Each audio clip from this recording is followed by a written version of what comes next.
কে চিনেছি হে রাসূল নবীজি তোমার পাঠানো ঠিকানা পড়ে তুমি আছো হৃদয়ের গভীরে ভুলবো তোমায় বলো কি করে। নরসিংদী জেলার মাধবদী থানার কাছারিয়া ফজুরকান্দি কান্দাপাড়া যুব সমাজের উদ্যোগে আয়োজিত প্রথম বার্ষিক ইসলামী মহাসম্মেলনের শ্রদ্ধাভাজন সম্মানিত সভাপতি বিশিষ্ট ব্যবসায়ী সমাজসেবক হাজী মোহাম্মদ আব্দুল গাফফার সাহেব,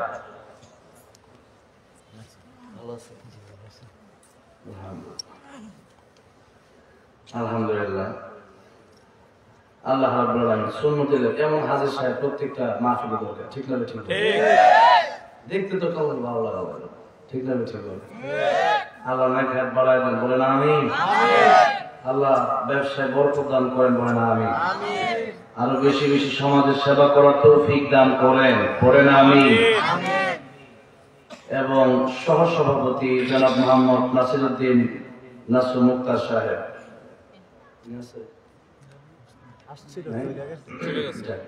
আসছিল, আলহামদুলিল্লাহ। হাজিরা দিতে হবে, হাজিরা দেওয়াটা দরকার এই সমস্ত দিনই প্রোগ্রামে। কার দোয়া কবুল হয় আল্লাহ ভালো জানে। এই সমস্ত প্রোগ্রাম গুলোতে অনেক বুজুর্গ থাকে, স্টেজে না নিচে আছে। আমার বসবো জুতাটা নিয়ে উঠছেন, কেন জুতা নিয়ে উঠবো? আমি কেমন জুতা নিয়ে উঠবো? কত দাড়ি পাতা সাদা মুরব্বী বাবা যারা বসা আছেন, উনি বলেছেন যারা হাত উঠাবে আল্লাহ যাদের দাড়ি পেকে গেছে, দাড়ি সাদা হয়ে গেছে, এদের হাত ফিরে দিতে আমার আল্লাহ নিজের লজ্জা পান। সুবহানাল্লাহ। কেন জুতা নিয়ে উঠবো? স্টেজ গুলোতে জুতা নিয়ে উঠা যাবে না। গতকালকে প্রোগ্রাম ছিল সেই কুড়িগ্রাম, একটা মানে বিমানে গেছে কি, আবার সকালে আরেক বিমানে আসছে আজকে কুড়িগ্রাম থেকে এসে এখানে আসলাম। আস্তে আস্তে গাজীপুর আসতে 6টা বাজছে। তো সেখানে দেখলাম স্টেজে সবাই জুতা নিয়ে উঠছে, পুরো স্টেজ এইরকম ময়লা। আর বলছে আপনার জুতা নিয়ে গান করে, আমি কেন জুতা নিয়ে উঠবো? আমি বলছে আপনারা যারা নিয়েছেন তারাও করেন। এমনি তো উঠছে, এটাই তো ভালো লাগে। কত মুরব্বী বসে মঞ্চে নিচে বসে করে, তারপরেও যেহেতু একটা দেখার ব্যাপার সবার দূর থেকে অনেকে দেখে। তো আজকের মাহফিল আলহামদুলিল্লাহ যে শীত পড়ছে, এরপরে যারা আসছেন এই শীতটা আল্লাহর পরীক্ষা। আল্লাহ কি শীত না থাকলে আরো বেশি মানুষ হতে আসতো। শীত না থাকলে মসজিদে মুসল্লি 50 জন, আর শীত থাকলে দেখবে 3 জন, ঠিক না? এটাই পরীক্ষা। হয়তো দুনিয়াতে কষ্ট পাবেন, নয়তো আখিরাতে পাবেন। কোন জায়গায় কষ্ট করতে চান চিন্তা ভাবনা করে নেন। দুনিয়ার জীবন 40, 50, 60 বছর সর্বোচ্চ, আবার এখনই বলে যেতে পারেন। আর পরকালের জীবনের শুরু আছে, শেষ নাই। কোনটা নেবেন চিন্তা করে আপনার কাছে আমি বললাম, এখন আপনি চিন্তা করে দেখেন কোনটা নেবেন। আর দুনিয়া মাজরাতুল আখিরাহ, এগুলো পরকালের জায়গা, পরকালে কামানোর জায়গা, পরকালে গাছ লাগানোর জায়গা, ফল ফলানোর সব পরকালে। আল্লাহ রাব্বুল আলামিন প্রত্যেককেই নামাজি বানায় দেন, বলেন আমিন। এরপরে প্রধান মেহমান জনাব মোহাম্মদ শাহিদুজ্জামান অপু সাহেব, সদস্য সচিব মাধবদী থানা যুব দল। এরপরে প্রধান অতিথি জনাব মোহাম্মদ আলামিন ভূঁইয়া সাহেব, বিশিষ্ট ব্যবসায়ী ও সমাজসেবক। আলহামদুলিল্লাহ ভালো আছে। আলামিন আমার নবীর নাম। কার নাম? নবীর নাম। নবীর একটা নাম আলামিন। নবীর নবুয়তি পাওয়ার আগে কাফের বিমানেরাও নবীকে আলামিন করে ডাকতেন। নবী ছিলেন আমানতদার, নবীকে সাদিক করে ডাকতেন। নবী ছিলেন মহা সত্যবাদী, জীবনে কোনোদিন দুষ্টুমি করে একটা মিথ্যা কথা বলে নাই। আল্লাহু আকবার। আল্লাহ যেন আমাদের প্রধান অতিথি আলামিন সাহেবকে নবীর সাথে জান্নাতি বানান, আমিন। চলে বলেন আমিন। কথা বলেছেন আমার পূর্বে শেখ মুসাফির আব্দুল্লাহ হাফিজাহুল্লাহ, অত্যন্ত গুরুত্বপূর্ণ কথা বলতেছিলেন। ইমাম খতিব পাঁচবাড়ি আহলে হাদিস জামি মসজিদ, আল্লাহ রাব্বুল আলামিন হযরতের হায়াত দারাজ করেন। আরো বেশি বেশি কোরআন সুন্নাহর খেদমত করার তৌফিক দান করেন। মুফতি মাহমুদ হাসান কাসেমী সাহেব দাম বরাকাতুহু কথা বলেছেন মাওলানা আবু তাহা গোলাম রব্বানী দাওয়াত বারাকাতুহু। আরো কথা বলার কথা ছিল, তারপরে বলে নাই। আমার অত্যন্ত কাছের প্রিয় ভাই, আপনারা তো মসজিদের সমিত খতিব তিনি ছিলেন শেখ আবু বকর সিদ্দিক হাফিজাহুল্লাহ। তিনি অত্যন্ত কষ্ট করেছেন আমার জন্য, প্রোগ্রাম চালানোর জন্য। আজকে মাদ্রাসায় গিয়েছিলেন, এরপরে অনেকে না আমি জানি না, তারা 3 দিন মাদ্রাসায় গেছে, আমরা একদিনও পাই না। তো পাবে কেন? আমি তো গাজীপুর গতটা ছিলাম কুড়িগ্রাম, তার আগের দিন ছিলাম চাঁপাইনবাবগঞ্জ। তো গাজীপুর গেলে পাবে কেন? চাঁপাইনবাবগঞ্জ অত দূরে পাইতে হয়। ওই দিন মনে হয় বগুড়া ছিলাম, এই যে দ্বিতীয় বছর পর গেলেন। আপনি গেছেন ভাই, নাম কি জানো? নাম কি জানো? জয়নাল আবেদিন। উনি সবচেয়ে বেশি কষ্ট করছে, তারা একদিন উনিও কষ্ট করছে। তো যাই হোক, ওনার মাধ্যমে আল্লাহ রাব্বুল আলামিন আমার একটা মাহফিলে কথা বলার সুযোগ দিয়েছেন। এই জন্য আমার ভাইয়ের জন্য সবাই দোয়া করবেন। আল্লাহ রাব্বুল আলামিন যেন আমার ভাইকে আরো বেশি বেশি ইসলামের খেদমত করার জন্য যা কিছু লাগে তা আল্লাহ গায়বী খাজানা থেকে ব্যবস্থা করে দেন, বলেন আমিন। যারা কবরে চলে গেছে ওনার আল্লাহ প্রত্যেকের কবর জান্নাতের বাগান বানায় দেন, বলেন আমিন। অনেকেই কথা বলেছেন এবং অনেক বিশেষ অতিথিবৃন্দ আছেন, অনেক বিএনপি কর্মী আছেন, অন্যান্য দলের লোকেরা আছেন, যারা এসেছেন বসলেন। আল্লাহ রাব্বুল আলামিন আমাদের প্রত্যেককেই মাফ করে দেন। আল্লাহ রাব্বুল আলামিন দুনিয়াতে শান্তি এবং আজকের এই প্রোগ্রামকে ওসিলা করে, কোরআনের এই সুন্দর মাহফিলকে ওসিলা করে কাল কিয়ামতের ময়দানে আমাদের এই মাহফিলটা যেন আমাদেরকে আল্লাহ নাজাত উসিলা বানায় দেন, বলেন আমিন। আরেকটু জোরে বলেন আমিন। আলোচনা কোরআন থেকে আমরা করব। তার আগে আজকে রজব মাসের কয় তারিখ আপনারা বলেন? আমরা বাঙালি বাংলা মাসের নাম জানি না, মুসলমান আরবি নাম জানি না, আর ইংরেজি ঠিকই জানি। রজব মাস কোন মাস? আরবি মাস আপনাদের জানা থেকে একটা ফরজে কিফায়া, একটা দলের জানতে একটা ফরজ। এখন কথা হচ্ছে যে আরবি মাস যদি আপনি না জানেন তাহলে রমজান কোন দিন 1 তারিখ চলে যাবে আপনি ভাববেন যে শাবান মাসের 30 তারিখ গিয়ে দেখবেন না শাবান 30 মাস গেছে, 30 রমজানের 1 তারিখ শুরু হয়ে গেছে। রোজা একটা যদি মিস হয় সারা জীবন সেই রোজা সমান সব পাবেন না, রাখলে পাবেন না। হজ, এটা জিলহজ মাসের সাথে সম্পর্ক। এই যে আরবি মাসের সাথে অসংখ্য ইবাদতের সাথে সম্পর্ক। প্রত্যেক আরবি মাসের 13, 14, 15 রাসূল সাল্লাল্লাহু আলাইহি ওয়াসাল্লাম রোজা রাখতেন, এগুলো আরবি মাসের সাথে সম্পৃক্ত। আরবি মাস আপনারা জেনে নেবেন। এখন তো অ্যাপস আছে, যেমন মুসলিম বাংলা একটা আছে, ওটা খুব ভালো একটা, ওটার মাধ্যমে নামাজের সময়সূচি দেওয়া আছে, আমি নিজে ইউজ করি। এটা অনেক সহজ হয়েছে দুনিয়া। এরপরে যদি আপনি না পারেন, না জানেন, তাহলে তো আপনি লস করবেন। তো ওইটা নামায়া এরপরে এগুলো দেখবেন কোন দিন কত তারিখ। রজব মাস আছে, আমরা এই দোয়া অনেকেই করি নাই, সবাই করেন আল্লাহুম্মা বারিক লানা ফি রজবিন। একটু টেস্ট লাগছে অনেকে, ফি রজব অনেকেই করছে। হাদিসের শব্দে, হাদিসে যে শব্দ আসছে তো ফি রজবিন আসছে। এটা নাহুর কায়দা এবং আরবি গ্রামার অনুযায়ী, এটা হাদিসের শব্দ অনুযায়ী এটা রজবিন। অনেকে রজব করছে, তবে এটা রজবিন হাদিসে ভাবে লেখা আছে। ফানাল্লাহুম্মা বারিক লানা ফি রজবিন ওয়া শাবান ওয়া বাল্লিগনা রমাদান। আল্লাহ কবুল করেন, বলেন আমিন। এই রজব মাস আসলে আমার এমনি খুশি লাগে। এমনি কি লাগে? খুশি লাগে। কেন যে লাগে? ঈদের দিন কেন খুশি লাগে আপনি বলতে পারবেন? আল্লাহ প্রদত্ত খুশি। কি কার পক্ষ থেকে? আল্লাহর পক্ষ থেকে। এই মাস এত গুরুত্বপূর্ণ মাস। আল্লাহ রাব্বুল আলামিন যে বলেছেন ইন্না ইদ্দাতাশ শুহুরি ইনদাল্লাহি 12 শাহরান ফি কিতাবিল্লাহ ইয়াওমা খালাকাস সামাওয়াতি ওয়াল আরদা মিনহা আরবা'তুল হুরুম। এখানে আল্লাহ রাব্বুল আলামিন বললেন যে আল্লাহ আকাশ জমিন যখন সৃষ্টি করেছেন তখন আল্লাহ রাব্বুল আলামিন 12টা মাসও সৃষ্টি করেছেন। কয়টা মাস? 12টা মাস। এই 12টা মাস অনুযায়ী ঈদ আসে, বিভিন্ন ইবাদত আসে, হজ আসে, বছর অনুযায়ী যাকাত আসে, বছর অনুযায়ী অনেক ইবাদত আছে। যাকে আল্লাহ রাব্বুল এই সিস্টেমটা রাখলেন। আর আল্লাহ বললেন 4টা মাসকে আমি আল্লাহ সম্মানিত করেছি। বিশেষ করে এর মধ্যে একটা হচ্ছে রজব মাস। এই মাস আসলে পরে কাফের বেঈমানরা পর্যন্ত তাদের সাথে যুদ্ধ হতো।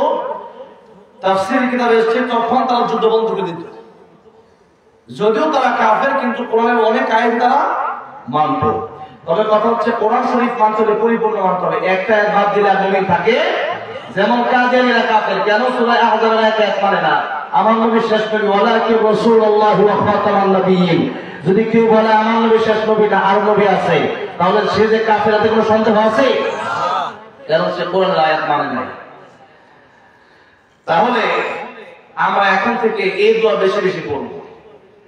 রাসূল সাল্লাল্লাহু আলাইহি সাল্লামের রজব মাসে এই দোয়া বেশি বেশি পড়তেন, আমরা পড়ব। আল্লাহ রজবে আর শাবানে আপনি আমাদেরকে বরকত দিয়ে ভরপুর করে দেন, এত বরকত দেন যাতে করে রমজান মাসে, এটার অনেকগুলো ব্যাখ্যা আছে। একটা হচ্ছে দুনিয়ারই বরকত, যে আল্লাহ রমজান মাসে যেন কেবলমাত্র 11 মাস তো দুনিয়ার কাজেই সময় দিলাম, 11 মাস তো দেখা গেছে বিভিন্ন জায়গায় ঘুরছি, আড্ডা দিচ্ছি, বিভিন্ন ব্যবসায়িক চিন্তা করছি। এখন এই 2 মাসের ভিতরে এমন বরকত দেন যাতে করে রমজান মাসে কমপক্ষে নামাজ, তাসবিহ, তাহলিল, কোরআন তেলাওয়াত, কারণ ওই সময় নফল পড়লে ফরজের সওয়াব, ফরজ করলে 70টা ফরজের সওয়াব।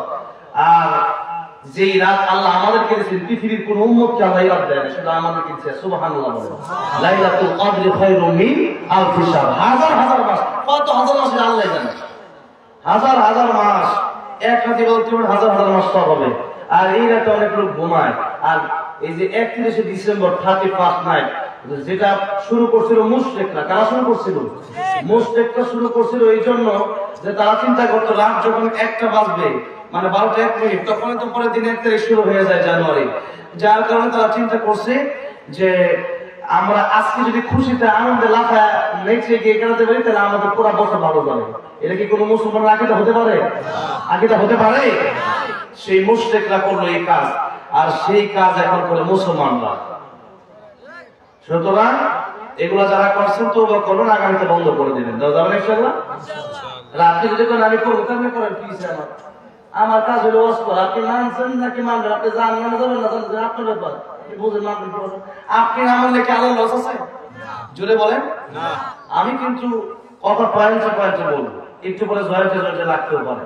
কথাটা বুঝতে পারছেন? রাগটা করেন না নাকি? রাগটা করতেছেন নাকি? কয়েকদিন আগে, এই যে মাত্র 2 দিন আগে কিছু হয়তো একজন করতেও পারেন, চিন্তা করতে এই ওয়াজ আওয়াজ আছে না তো শেষ, বাদ দেন না। তো কেবল তো ওয়াজ শুরু করতেছে, স্টার্ট করতেছে আর কি, মেশিনারি কেবল এইভাবে একটু বলেই ভালো বলবে, বুঝুন তো ইনশাআল্লাহ। তো যাই হোক, আলহামদুলিল্লাহ আপনারা যারা এসেছেন, আমি প্রথমেই কেন এই দোয়াটা বললাম, আলহামদুলিল্লাহ বলে এই দোয়াটা আমি পড়লাম কেন? অনেকে জানি না যে রজব মাস আসছে, কথা বুঝে আসছে, অনেকে জানি না। অথচ জানুয়ারি মাসের 2 তারিখ সবাই জানে, রজব মাসের 2 তারিখ আছে। রজব মাসের কয় তারিখ? 2 তারিখ। জানুয়ারি মাসের 2 তারিখ, রজব মাসের কয় তারিখ? 2 তারিখ, একই। তাহলে এই দোয়া আপনারা বেশি বেশি পড়বেন। নবীজি হায়াত চাইতেন এই রমজান মাস যখন রজব চলে আসবে। আসুন আমরা কোরআন শরীফের সূরা আহজাবের 41 এবং 42 নম্বর আয়াত থেকে আলোচনায় ঢুকবো ইনশাআল্লাহ। তার আগে মহান আল্লাহ সুবহান মহিয়ান গরিয়ান রব্বুল ইজ্জত ওয়াল জালাল, যিনি এত কোন করে শীতের ভিতরে, সম্ভবত বাংলাদেশে আজকে তাপমাত্রা সবচেয়ে কম, সবচেয়ে শীতটা আজকে বেশি পড়ছে, কুয়াশা এত বেশি। আর দিনাজপুর কুড়িগ্রামের দিকে কথা আপনারা গেলে দেখবেন মানুষ এখানে আসেন না, ওখানে দেখা যায় না, এমন অবস্থা। আমরা তো ঢাকার আশেপাশে আছেন। তো এরপরেও আল্লাহ রাব্বুল আলামিন এখানে আমাদেরকে আসা বসার তৌফিক দিয়েছেন। এই জন্য মেহেরবানি করে মহব্বতের সাথে আল্লাহ আমাদেরকে ভালোবাসার বিদায় আসার তৌফিক দিয়েছেন। যদি ঠিক না ঠিক? আজকের এই আলোচনার মাধ্যমে কার হাজার হয়ে যাবেন জানি না। তবে কথা হচ্ছে, আমাদেরকে অনেকে জিজ্ঞেস করে, হুজুর এত ওয়াজ করেন, মানুষ তো ভালো হয় না। আমি বলছি নূহ আলাইহিস সালাম তো 950 বছর ওয়াজ করছে, কয়জন ঈমান আনছে? আমার নবী সারা জীবন আবু তালেবের দাওয়াত দিয়েছে, ঈমান আনছে। আবু জাহল ঈমান আনছে, আবু লাহাব আনছে। তো আমার নবী তো শুনে নাই, আমার তো সবার সুন্দর কি?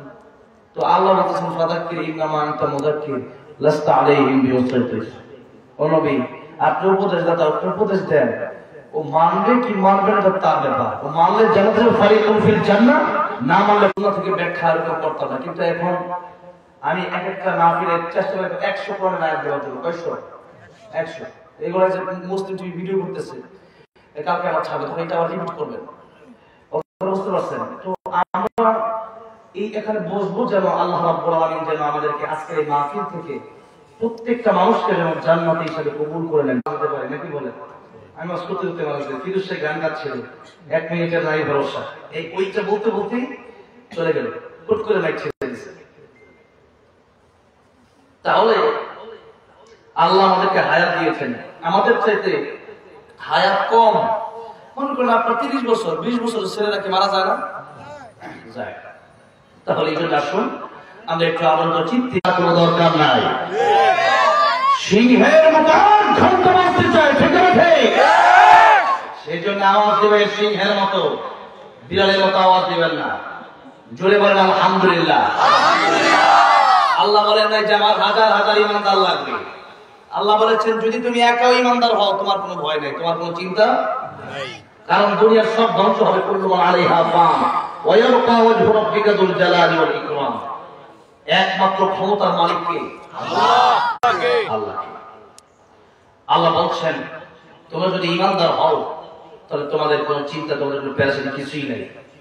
আল্লাহ রাব্বুল আলামিন বলেন ওয়ালা তাহিনু ওয়ালা তাহজানু ওয়া আনতুমুল আ'লাউনা ইন কুনতুম মুমিনিন।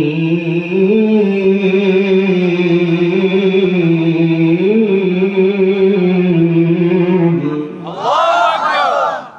তোমরা ঈমানদার হও, তোমাদের কোনো ভয় নেই, তোমাদের কোনো টেনশন, তোমাদের কোনো পেরেশানি নেই। আমরা তো ঈমানদার, কিন্তু আমার কাছে নাম ঈমানদার বেশি, কাজে ঈমানদার নাকি বলে? আল্লাহ রাব্বুল নামে কাজে আমাদেরকে ঈমানদার হওয়ার, নামেও কাজেও ঈমানদার হওয়ার তৌফিক দান করেন, বলেন আমিন। আসলে আমরা সরাসরি ভূমিকা লম্বা না করে, কিন্তু অনেক শীতের রাত, আমরা আলোচনা সরাসরি সূরা আহজাবের 41 নম্বর আয়াতে কারিমা থেকে আমরা আলোচনা ঢুকতেছি। আপনার যদি আমাদের ঘুমে টুমে ধরে আমার একটু বলবেন, ঠিক আছে? ঘুমে ধরতেছে শেষ করবেন, কথা বুঝতে পারছেন? তাহলে আমি ইনশাআল্লাহ দ্রুত শেষ করার চেষ্টা করব। আল্লাহ রাব্বুল আলামিন বলছেন ইয়া আইয়ুহাল্লাযীনা আমানু যকুরুল্লাহা যিকরান কাসীরা ওয়াসাব্বিহুহু বুকরাতাও ওয়া আসীলা। হে ইমানদাররা, তোমরা আল্লাহ জিকির করো। কার জিকির? আল্লাহ বলেন যিকরান কাসীরা, আল্লাহ জিকির করবা, জিকির বেশি বেশি করবা।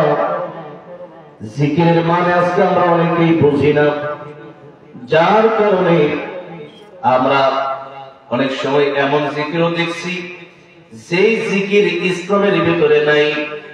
হিমহি হিমহি জিকির দেশে আছে, হ্যাঁ আছে না? নেই? কি জিকির? হেপ হেপ জিকির, কিন্তু জিকির হইল। এই যে জিকিরের সিস্টেম আল্লাহ আমাদেরকে শিখিয়ে দিলেন কোরআন শরীফে। এই জিকির নিয়ে আজকের আলোচনা। এখন জিকির মানে শুধু সুবহানাল্লাহ, আলহামদুলিল্লাহ, সুবহানাল্লাহ আলহামদুলিল্লাহ আছে, তবে জিকিরের প্রধানতম যে অর্থগুলো তার মধ্যে তাফসীরে কাবীরে আল্লামা ফখরুদ্দীন রাজি, ইমাম ফখরুদ্দীন রাজি রাহমাতুল্লাহ আলাইহি প্রধানত 5টা অর্থ করেছেন। কয়টা? 5টা। এক নাম্বার, এই 5টা কথাই যে অর্থ করছেন এটা কিন্তু আল্লাহ রাব্বুল আলামিন তাফসীরে কোরআন থেকে শুনেন। আল্লাহ রাব্বুল আলামিন বলছেন জিকির শব্দের 1 নাম্বার অর্থ বোঝার চেষ্টা করেন।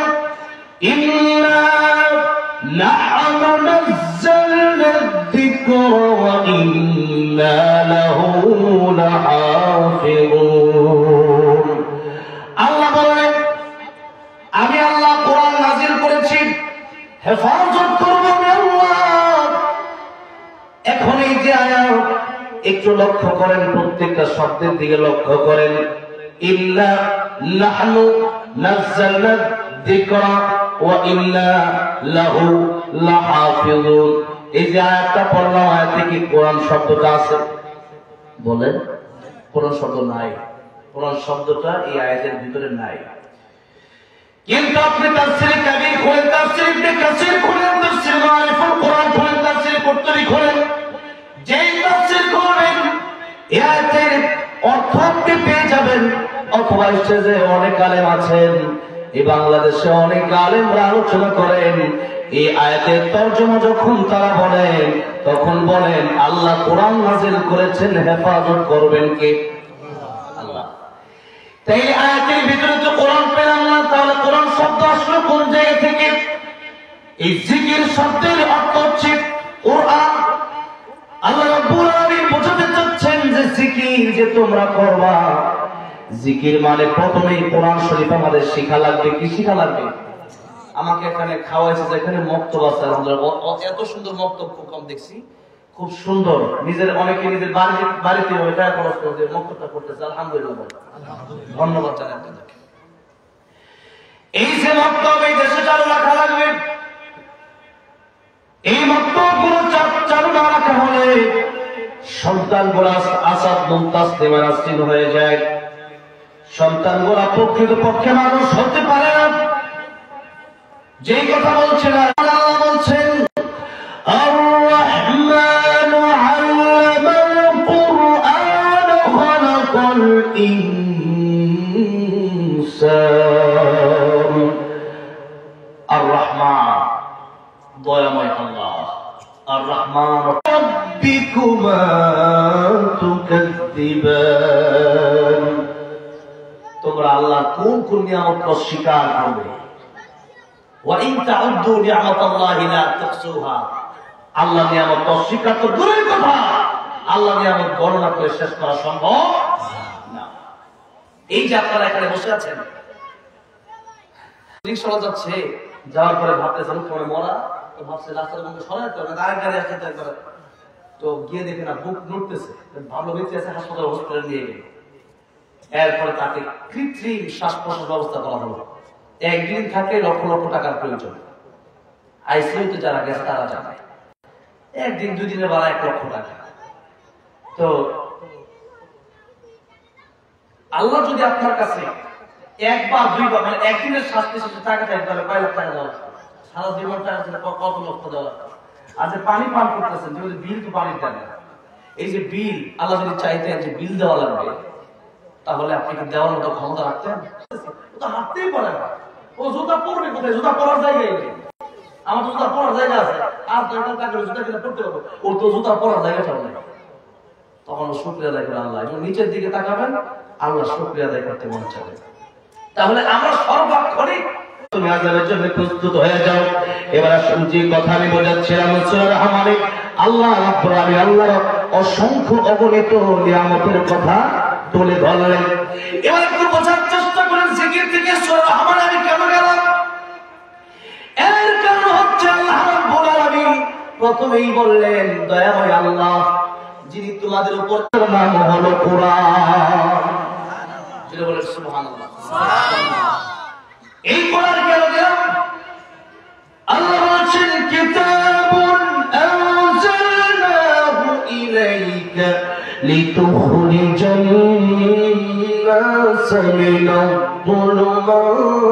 এজন্য আল্লাহ রাব্বুল আলামিন দ্বিতীয় দিকে একটু লক্ষ্য করে দেখুন, সূরা রহমানের দ্বিতীয় আয়াতে আল্লাহ রাব্বুল আলামিন বলছেন আল্লাহ কোরআন শিখালাম আগে, খালাকাল ইনসান মানুষ বানালাম পরে। বরং কোরআন যদি কারো ভিতরে না থাকে আর ঈমান যদি কারো ভিতরে না থাকে, আল্লাহ বলেন কুকুরের দাম আছে, মানুষের দাম নাই। এই যে নরেন্দ্র মোদী, এটা ভারতের সরকার, এই কি মানে কুকুরের চেয়ে দাম আছে নাকি? একটা কুত্তার দাম আছে, মোদীর দাম নাই। মুশরিক, ইসলামের চরম পর্যায়ের দুশ্মন, ঠিক আছে? ভারতের সাথে আমাদের সম্পর্ক থাকতে পারে, কিন্তু নরেন্দ্র মোদীর সাথে আমাদের কোনো সম্পর্ক নাই। আমরা বলছি না কি যে ভারত আমাদের দুশ্মন? এই ভারতে আমি 8 বার গেলাম। কয়বার? 8 বার আমি গেলাম। কিন্তু এই দুশ্মনটা আসলে বাংলাদেশের মাটিগুলো কেড়ে নিতে চায়। আমরা যেমন কোরআন ভালোবাসি, ইসলাম ভালোবাসি, আমাদের দেশকেও আমরা ভালোবাসি। সংখ্যা লোক তো বেশি, লোক বেশি হলে কি হবে? আমাদের পাওয়ার তো ইমানের পাওয়ার, ঠিক হবে? ঠিক। ইমানের পাওয়ারের সাথে কোরবানির পাওয়ার চলে না, ইমানের পাওয়ারের সাথে কেমনের পাওয়ার চলে না। যদি চলতো আল্লাহ সাইদিকে 13 বছর বন্দী করে রাখতে পারতো না, আল্লাহ মামুন হককে 3 বছর কারাগারে রাখতে পারতো না। তাদের অনেক আগেই বলা হয়েছিল যে মনে চাইলে দস্তখত দিয়ে লেখা দিয়ে দেয়, মুসলেখা দিয়ে বের হয়ে যায়। তারা বলছে কিসের বের হবো? আল্লামা সাইদি বলেছেন আমার জীবন চলে যাবে এখানেই, আমি বের হবো না। জীবন তো চলেই গেল, সেখানে ইংলিশের বিল দিয়ে আল্লামা সাইদিকে শহীদ করে দেওয়া এত দেশে থাকতে পারে না। আলেমদেরকে দেশ থেকে বিদায় করছে। ডক্টর মিজানুর রহমান আছে আসছি দেশে, আগামীকাল যশোরের প্রোগ্রাম যাবে, লক্ষ লক্ষ মানুষ হচ্ছে।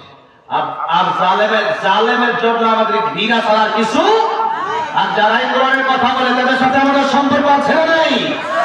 আমরা সম্পর্ক রাখবো তাদের সাথে। কোন আলিমান আও মুতাআল্লিমান আও মুস্তামিআন আও মুহিব্বান, জান্নাতে যাওয়ার চারটা পথ। সর্বশেষ তুমি বলেন মুহাব্বত করো। কি করো? আলেমকে ভালোবাসো।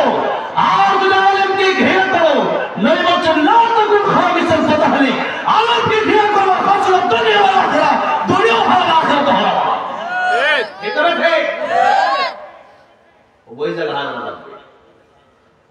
দুনিয়াতে এই যে বিদেশ যারা থাকে, বিদেশে শান্তি আছে নাকি? কি শান্তি আছে? কিসের শান্তি? হ্যাঁ, আমি তো একসাথে থাকতে পারি না। বিল্ডিং আছে, টাকা আছে, যারা প্রবাসী এদের যে কি কষ্ট এই দুনিয়া, এরা জিন্দা কবরে থাকে। এরা কোথায় থাকে? জিন্দা কবরে। একটা কবর, মা নাই, বাপ নাই, ভাই নাই, বোন নাই, মা মরে গেছে আইতে পারে না। কথাটা বোঝেন নাই? অসংখ্য মানুষ আমার দেখা হয়েছে, ওদের কথা বলে তো চোখের পানি চলে আসবে না। আমাদের সামনে থেকে ওয়াজ দিতে পারবো না। বুঝলেন আপনাদের কষ্ট কি?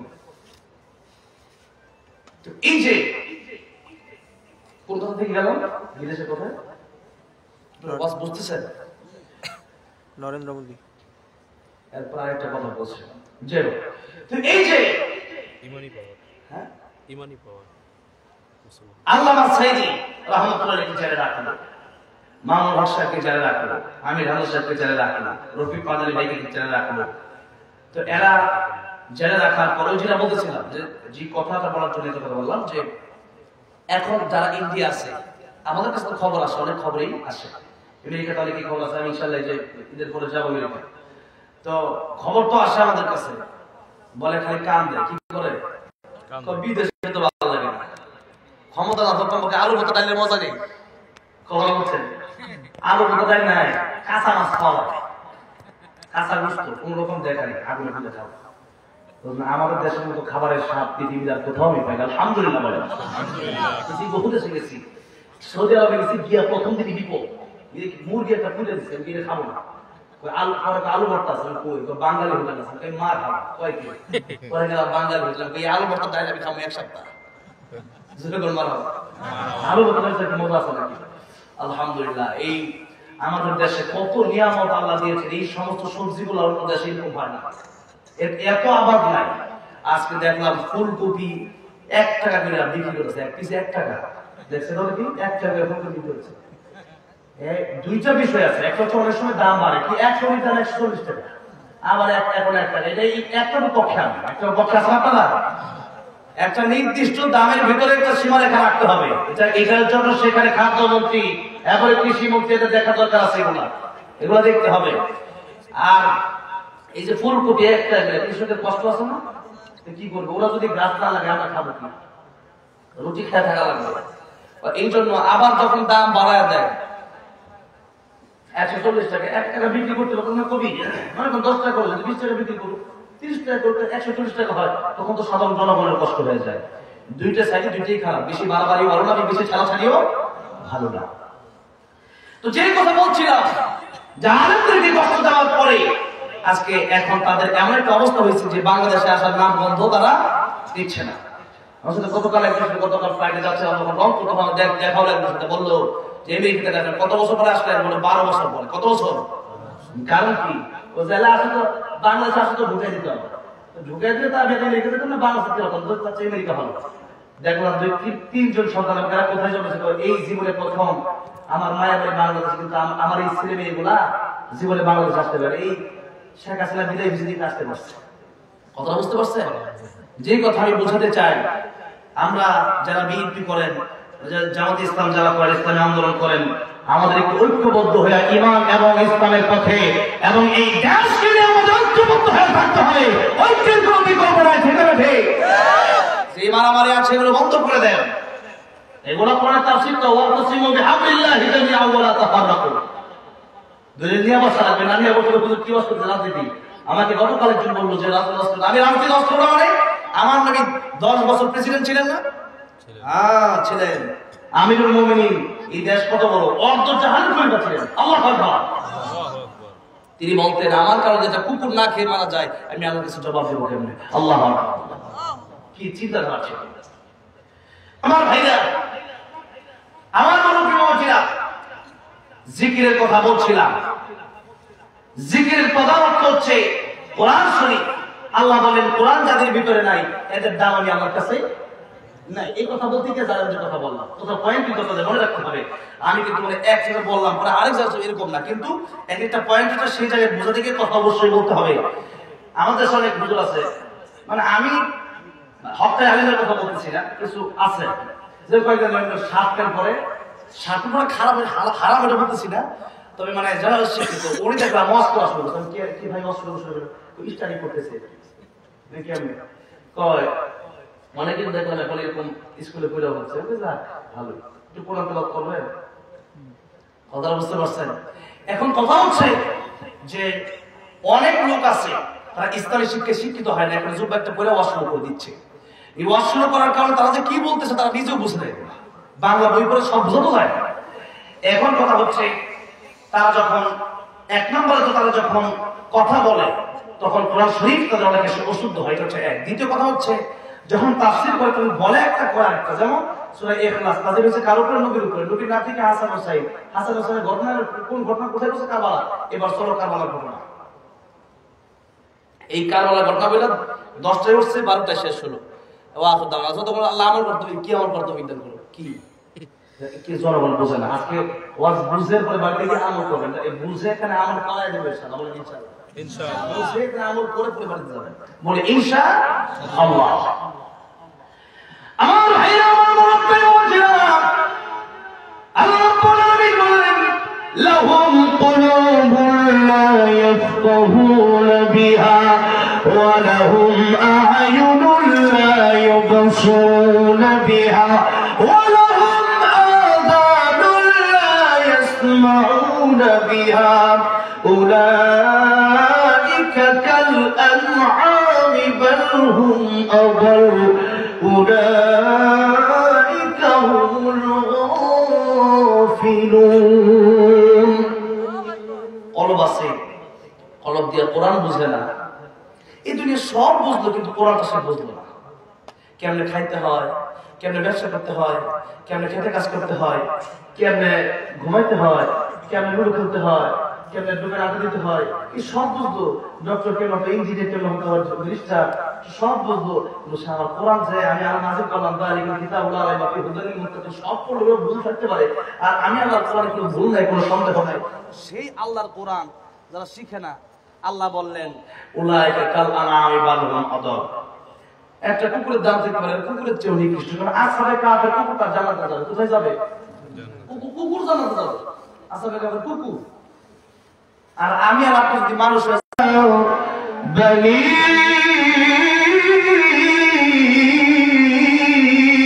আদম, বনি আদমকে আমি আল্লাহ সবচেয়ে শ্রেষ্ঠত্ব দান করলাম।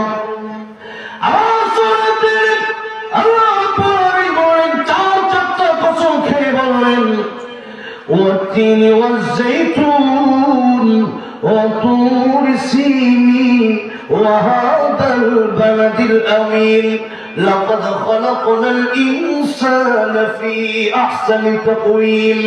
আমি আল্লাহ কাজ বাতাস চন্দ্র সূর্য গ্রহ নক্ষত্র যা কিছু বানালাম সবচেয়ে সুন্দর করে আমি আল্লাহ পৃথিবীর মানুষকে বানালাম। বলেন সুবহানাল্লাহ। আল্লাহ রাব্বুল আলামিন সবচেয়ে সুন্দর করে কাকে বানালেন? মানুষকে বানালেন। আল্লাহ রাব্বুল আলামিন সবচেয়ে শ্রেষ্ঠত্ব দান করলেন মানুষকে, সবচেয়ে সুন্দর বলেন মানুষকে। যার কারণে মানুষ একজন আরেকজন মানুষের জন্য পাগল মানুষ আত্মহত্যা করে। এখন কাকে কার ভালো আল্লাহ তাকে, অথবা তার যে ভালো লাগে তার চোখ আপনার করে দেবে। অনেক সময় দেখা যায় একজনের পছন্দ হয়েছে একটা, এটা চলে না। দামি মানুষ কোরআন না শিখলেই মানুষ কুকুরের চেয়ে নিকৃষ্ট। কথা বুঝতে পারছেন? এবার আসলে আল্লাহ রাব্বুল আলামিন বলছেন আল্লামাল কুরআন খালাকাল ইনসান। কোরআন যদি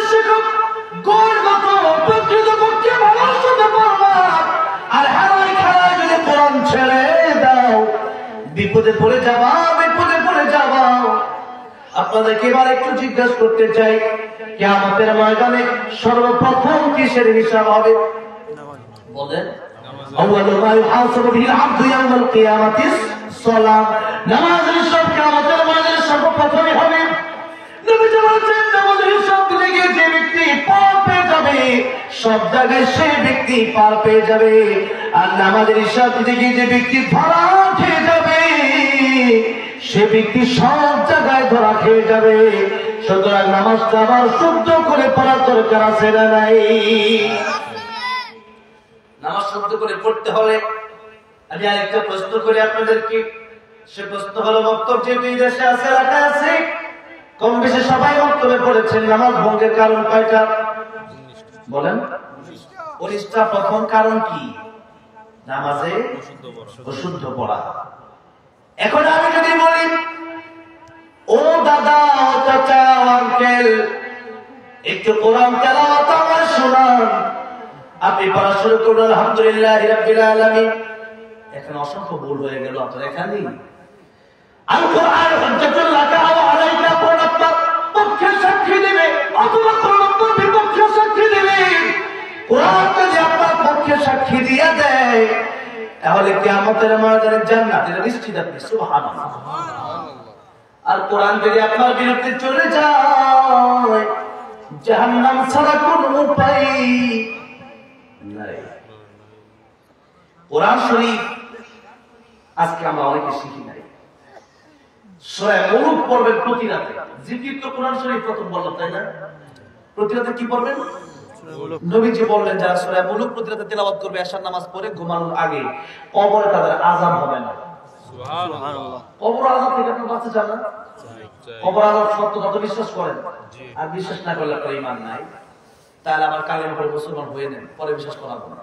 তাহলে আপনি এটা যদি বিশ্বাস করে কবর আযাব সত্য, নবীজি বলেন সূরা মুলক পড়বা। কি পড়বা? 30টা আয়াত। নবী বলেন, আমি চাই এই সূরাটা আমার প্রত্যেকটা উম্মতের হৃদয়ে গাঁথা থাকুক। সূরা মুলক মুখস্থ আছে কাদের দেখি? আলহামদুলিল্লাহ, এই 3-4 জন আলেম কথা আছে, এর মধ্যে হাফেজ সাহেব আছে। তো আপনারা যাদের নাই, মুখস্থ করে নেবেন, ঠিক আছে না ইনশাআল্লাহ? আজকে একটা আয়াত শিখবেন, 30টা আয়াত শিখবেন। আয়াত কয়টা মোট? 30টা। আজকে কয়টা শিখবেন? একটা। এখন আমার সাথে 2-3 মিনিট পরে শিখেন। পড়েন।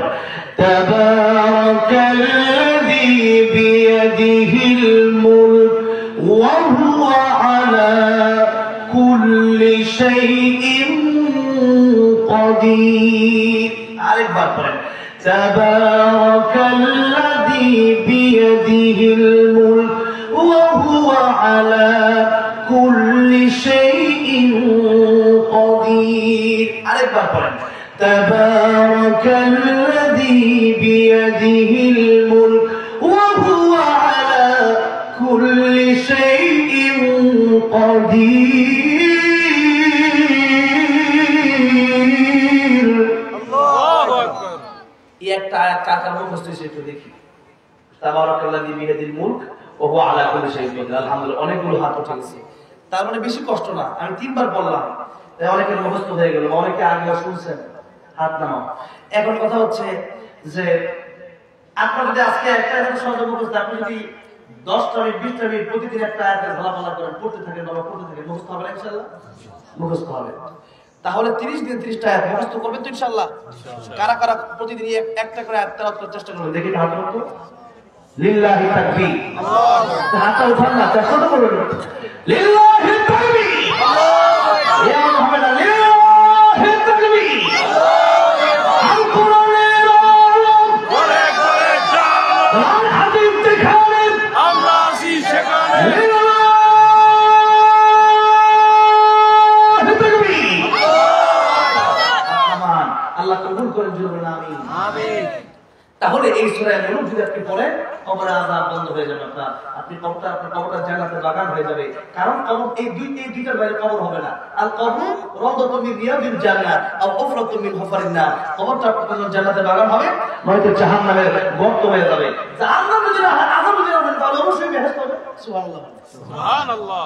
নবীজি বলছেন। এবার দেখেন, নবীজি বলছেন সূরা মুলক যারা প্রতিদিন তেলাওয়াত করবে, কাল কিয়ামতের কঠিন ময়দানে সূরা মুলুক আল্লাহ রাব্বুল আলামিনের সাথে তার সুপারিশ করবে, আল্লাহ রাব্বুল আলামিনকে তার জন্য সুপারিশ করবে। শুধু তাই না, নবীজি বলেছেন এই সূরা মুলুক তাকে জান্নাতে নেওয়ার জন্য যারা তর্ক শুরু করে দিবে আল্লাহর সাথে, আল্লাহু আকবার, কাছে তর্ক করবে আল্লাহ।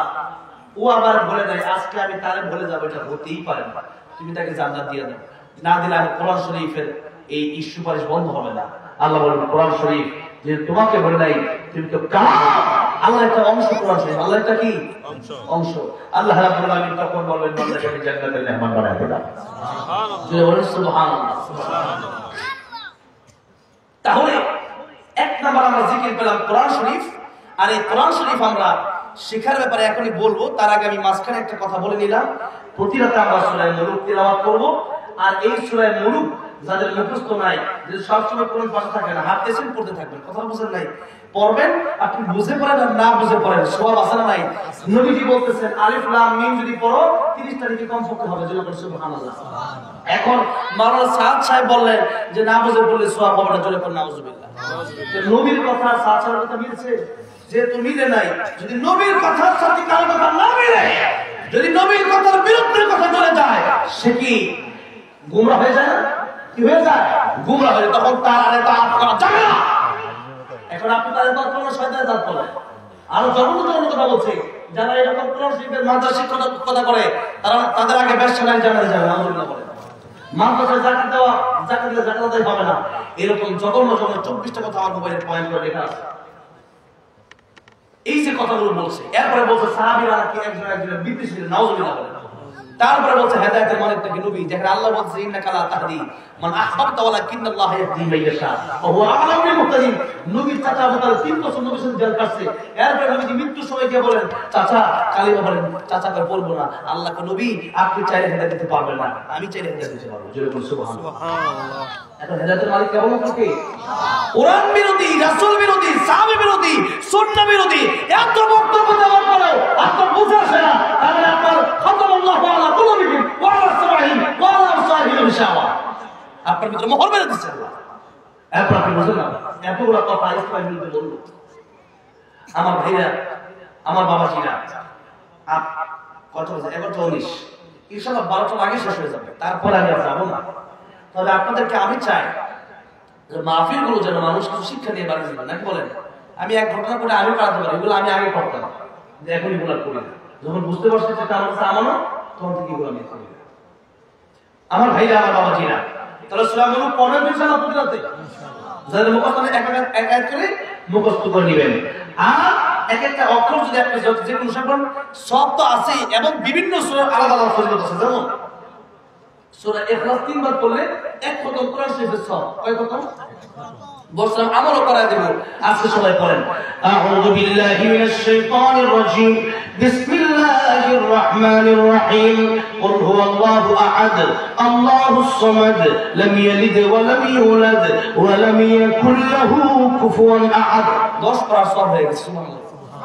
আরেকবার পড়েন, বিসমিল্লাহির রাহমানির রাহিম, কুল হুয়াল্লাহু আহাদ, আল্লাহুস সামাদ, লাম ইয়ালিদ ওয়া লাম ইউলাদ ওয়া লাম ইয়াকুল লাহু কুফুয়ান আহাদ। 20 পড়ার সব, সুবহানাল্লাহ। এই যে সুবহানাল্লাহ আলহামদুলিল্লাহ পড়তেছেন, তাও আকাশ আর জমিন বিরা সব। এগুলো আমরা যদি কয় 1000 টাকা দেব, তাহলে ফেরত দিলাম সুবহানাল্লাহ, জোরে ঠিক না? ঠিক 20 পার হয়ে গেছে, আরেকবার পরে এক কথা হয়ে যাবে, নাকি বলেন?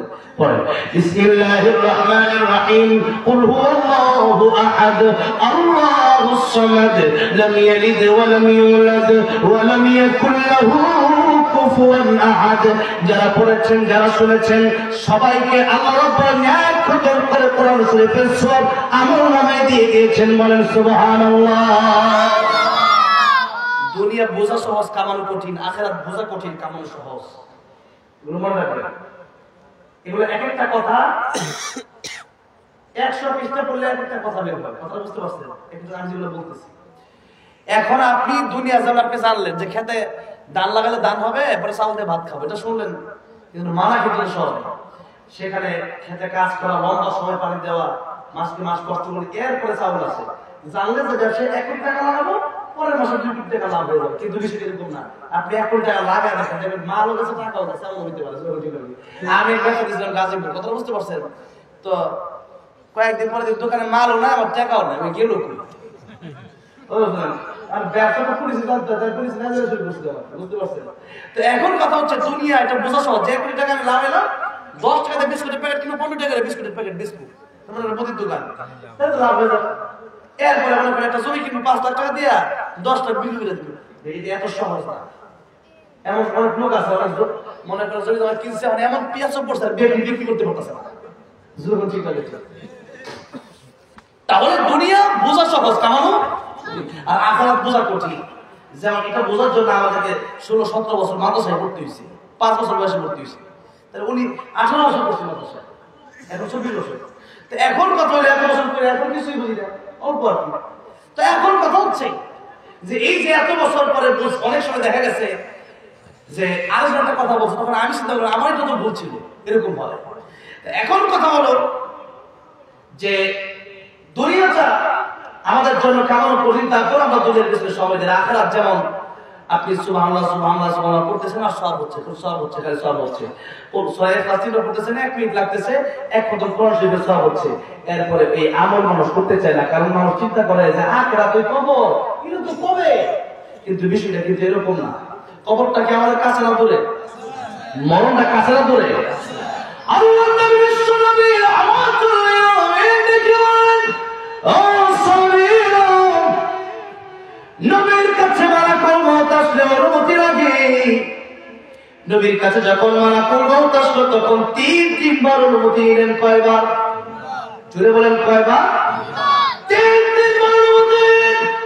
দরজার বাইরে থেকে ডেকে বললেন, আসসালামু আলাইকা ইয়া রাসূলুল্লাহ। নবী বলেন, ফাতিমা। দরজার বাইরে কি যে দাঁড়ায় আছে দেখো। ফাতিমা রাদিয়াল্লাহু আনহা দেখলেন এমন একজন লোক দেখা যায় যার মাথা আকাশে, যার পা জমিনে। ফাতিমা বললেন, বাবা, এমন লোক মক্কা মদিনাতে কোনোদিন আমি দেখি নাই। নবীজি বললেন, ফাতিমা, এটা মালাকুল মউত আজরাইল। ফাতিমা বলেন, আমি ঢুকতে না দিই। নবী বললেন, ফাতিমা, তুমি ঢুকতে না দিলে কি হবে? মালাকুল মউত আজরাইল পৃথিবীর মানুষের কাছে অনুমতি নেয় না, কিন্তু আমি রাহমাতুল লিল আলামিন, আমি আল্লাহর প্যারা নবী, আমি বিশ্ব নবী, যার কারণে আল্লাহ রাব্বুল আলামিন আমাকে সম্মান দিয়েছেন। মালাকুল মউত আজরাইল ঘরে ঢোকার জন্য অনুমতি চাই, অনুমতি দিয়ে দেওয়া হলো। অনেক লম্বা ঘটনা। এবার দ্বিতীয়বার আল্লাহর নবীকে বললেন, ইয়া রাসূলুল্লাহ, ইয়া হাবিবাল্লাহ, আমি এসেছি, আল্লাহ রাব্বুল আলামিন আমাকে পাঠিয়েছেন। আল্লাহ বলেছেন, আপনি যদি হায়াত চান আল্লাহ তাআলা হায়াত বাড়ায় দিবে, আর আপনি যদি যেতে চান আল্লাহ রাব্বুল আলামিন বলেছেন আপনাকে নিয়ে যাওয়ার জন্য। আমি কোনটা করব? জান কবজ করব কি করব না? নবীকে বলেছেন, হাত্তা ইয়াতিনি জিবরাইল, জিবরাইল আসার পর্যন্ত তুমি অপেক্ষা করো। ইতিমধ্যে জিবরাইল এসে হাজির হয়ে গেলেন। আসসালামু আলাইকা ইয়া রাসূলুল্লাহ, কেন ডেকেছেন ইয়া রাসূলুল্লাহ? নবী বললেন, ও জিবরাইল, আমি যাব কি থাকবো, এই কথাটা পরামর্শ করার জন্য তোমাকে আমি আসতে বলেছি। অনেক লম্বা ঘটনা, অনেক কথা হলো নবীর ব্যাপারে, অনেক কথা বলার পরে এবার সব কথা যখন শেষ হয়ে গেল, মালাকুল মউত আরেকবার অনুমতি নিয়ে বলে, ইয়া রাসূলুল্লাহ, এখন কি কবর শুরু করতে পারি? নবী বলেন, হ্যাঁ, এখন শুরু করতে পারো। এবার মালাকুল মউত জান কবর করা শুরু করলেন। নবীজি কয়বার অনুমতি দিলেন? যদি বলেন কয়বার? 3 বার অনুমতি দিলেন। কিন্তু নবী কি বলছেন একটু লক্ষ্য করেন।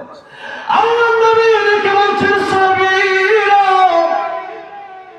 আমি নবীর কাছে মালাকুল মউত আসলে অনুমতি লাগে, কিন্তু শোনো, আমি নবী নামাজের পর ডান দিকে সালাম ফেরা, বাম দিকে আবার সালাম ফিরাবো, এই গ্যারান্টি আমি নবী নিজেও কোনোদিন দিতে পারবো না। নবী যদি গ্যারান্টি না দিতে পারে মরণে, নবীর মরণ কোন দিন হবে? নবী বলতেছে, আমি না জানি না। আমার মরণ কোন দিন হবে আমি নবী জানি না। দুইটা বিষয়, এই যেটা কিয়ামত, মাথা ফাতা কিয়ামত, এটা আচ্ছা সেটা ইসলাম তো হাইকা সাআতা আতিয়াতুন আকাদু ফিহা লিতুজজা কুল্লু নাফসিন বিমা তাসআ। এখন সাআ শব্দ মানে কিয়ামত।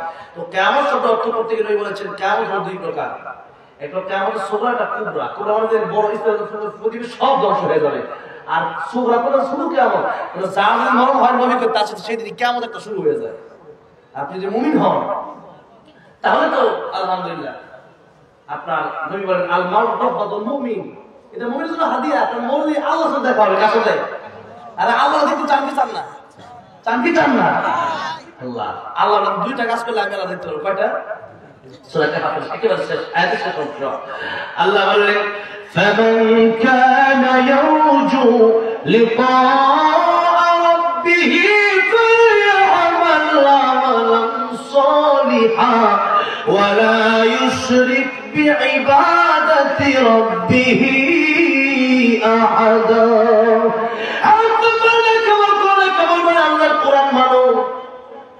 আর দুই নম্বরে শিরিক মুক্ত ইবাদত করো। একটা করো, একটা ছাড়ো, মানে শিরিক ছাড়ো। আল্লাহর সাথে যারা শিরিক করবে, মান ইউশরিক বিল্লাহি ফাকাদ হারামাল্লাহু আলাইহিল জান্নাতা ওয়া মাওয়াহুন নার। জান্নাত হারাম, জাহান্নাম ওয়াজিব। মানে কবরে যদি কেউ সিজদা দেয়, মাজারে যদি কেউ পূজা করে, পীরের পূজা, খাট পূজা, তাহলে আল্লাহ বলে শেষ, তুই আর ইমানদার না, তুই মুশরিক হয়ে। একবার আমি ইন্ডিয়া যাবো, আমি গ্রেফতার করেছিল পুলিশ, গত বছর ঘটনা, আমি স্টেশনে ছিলাম। তো পরে আমার বললো ওয়াজ তো করে, আমি এক আল্লাহ দাওয়াত দেন, এক আল্লাহ খেতে কিছু পারে। আমরা তো আল্লাহ মানে আমার বলতেছে আমরা আল্লাহরে মানি। আমি কেমনে কয় আল্লাহ আছে আর 360 খোদা আর 359 আরো আছে। আল্লাহ এর ভিতরে আছে, মানে না দৃষ্টির কোনো মানে, কিন্তু আল্লাহ একটু শরীক করতে আছে না কাছে। ঠিক আছে, ঠিক। আল্লাহ কালাম কার ফিহিমা আলিহাতু ইল্লাল্লাহু লা ফাসালাতা। আর আল্লাহ যদি দুইজন হতো, আকাশ আকাশের জায়গায় থাকতো না, জমিনের জায়গায় থাকতো না, মানুষের জায়গায় থাকতো না। এক আল্লাহ বলতো আজকে সূর্য উঠবে, আরেক আল্লাহ বলতো আজকে সূর্য উঠবে না। ঠিক। এক আল্লাহ বলতো আজকে বৃষ্টি হবে, আরেক আল্লাহ বলতো বৃষ্টি হবে না। দুই দল হয়ে যেত তখন, দুই আল্লাহ দুই গ্রুপ হতো। কথাটা বুঝেন নাই? ঠিক। এখন আল্লাহ করে না, আল্লাহ একজন। এখন কথা হচ্ছে দুই আল্লাহ হইলেই মারামারি দল তখন দুইটা হয়ে যাবে। দল যত বেশি, মারামারি তত বেশি। এবার আসেন শিরিক মুক্ত ইবাদত। সূরা লুকমান হাকিম আল্লাহ সূরা নাযিল করেছেন। লুকমান হাকিম কালো ছিল, কি ছিল? কিন্তু লুকমান হাকিমের অন্তরটা বড় ভালো ছিল। জোরে ঠিক আছে, ঠিক। আহা, আমাদের চেহারা খুব সুন্দর, কিন্তু আমাদের ভিতরটা কালো হয়ে গেছে। কথা ঠিক আছে, ঠিক বলেন? যার কারণে আল্লাহ বলেন ইন্না আকরামাকুম ইনদাল্লাহি আতকাকুম। আমি আল্লাহর কাছে তোমাদের সম্মান বাড়বে, তোমরা দামি হবে তখন যখন তোমার ভিতরে তাকওয়া থাকবে। কি থাকবে?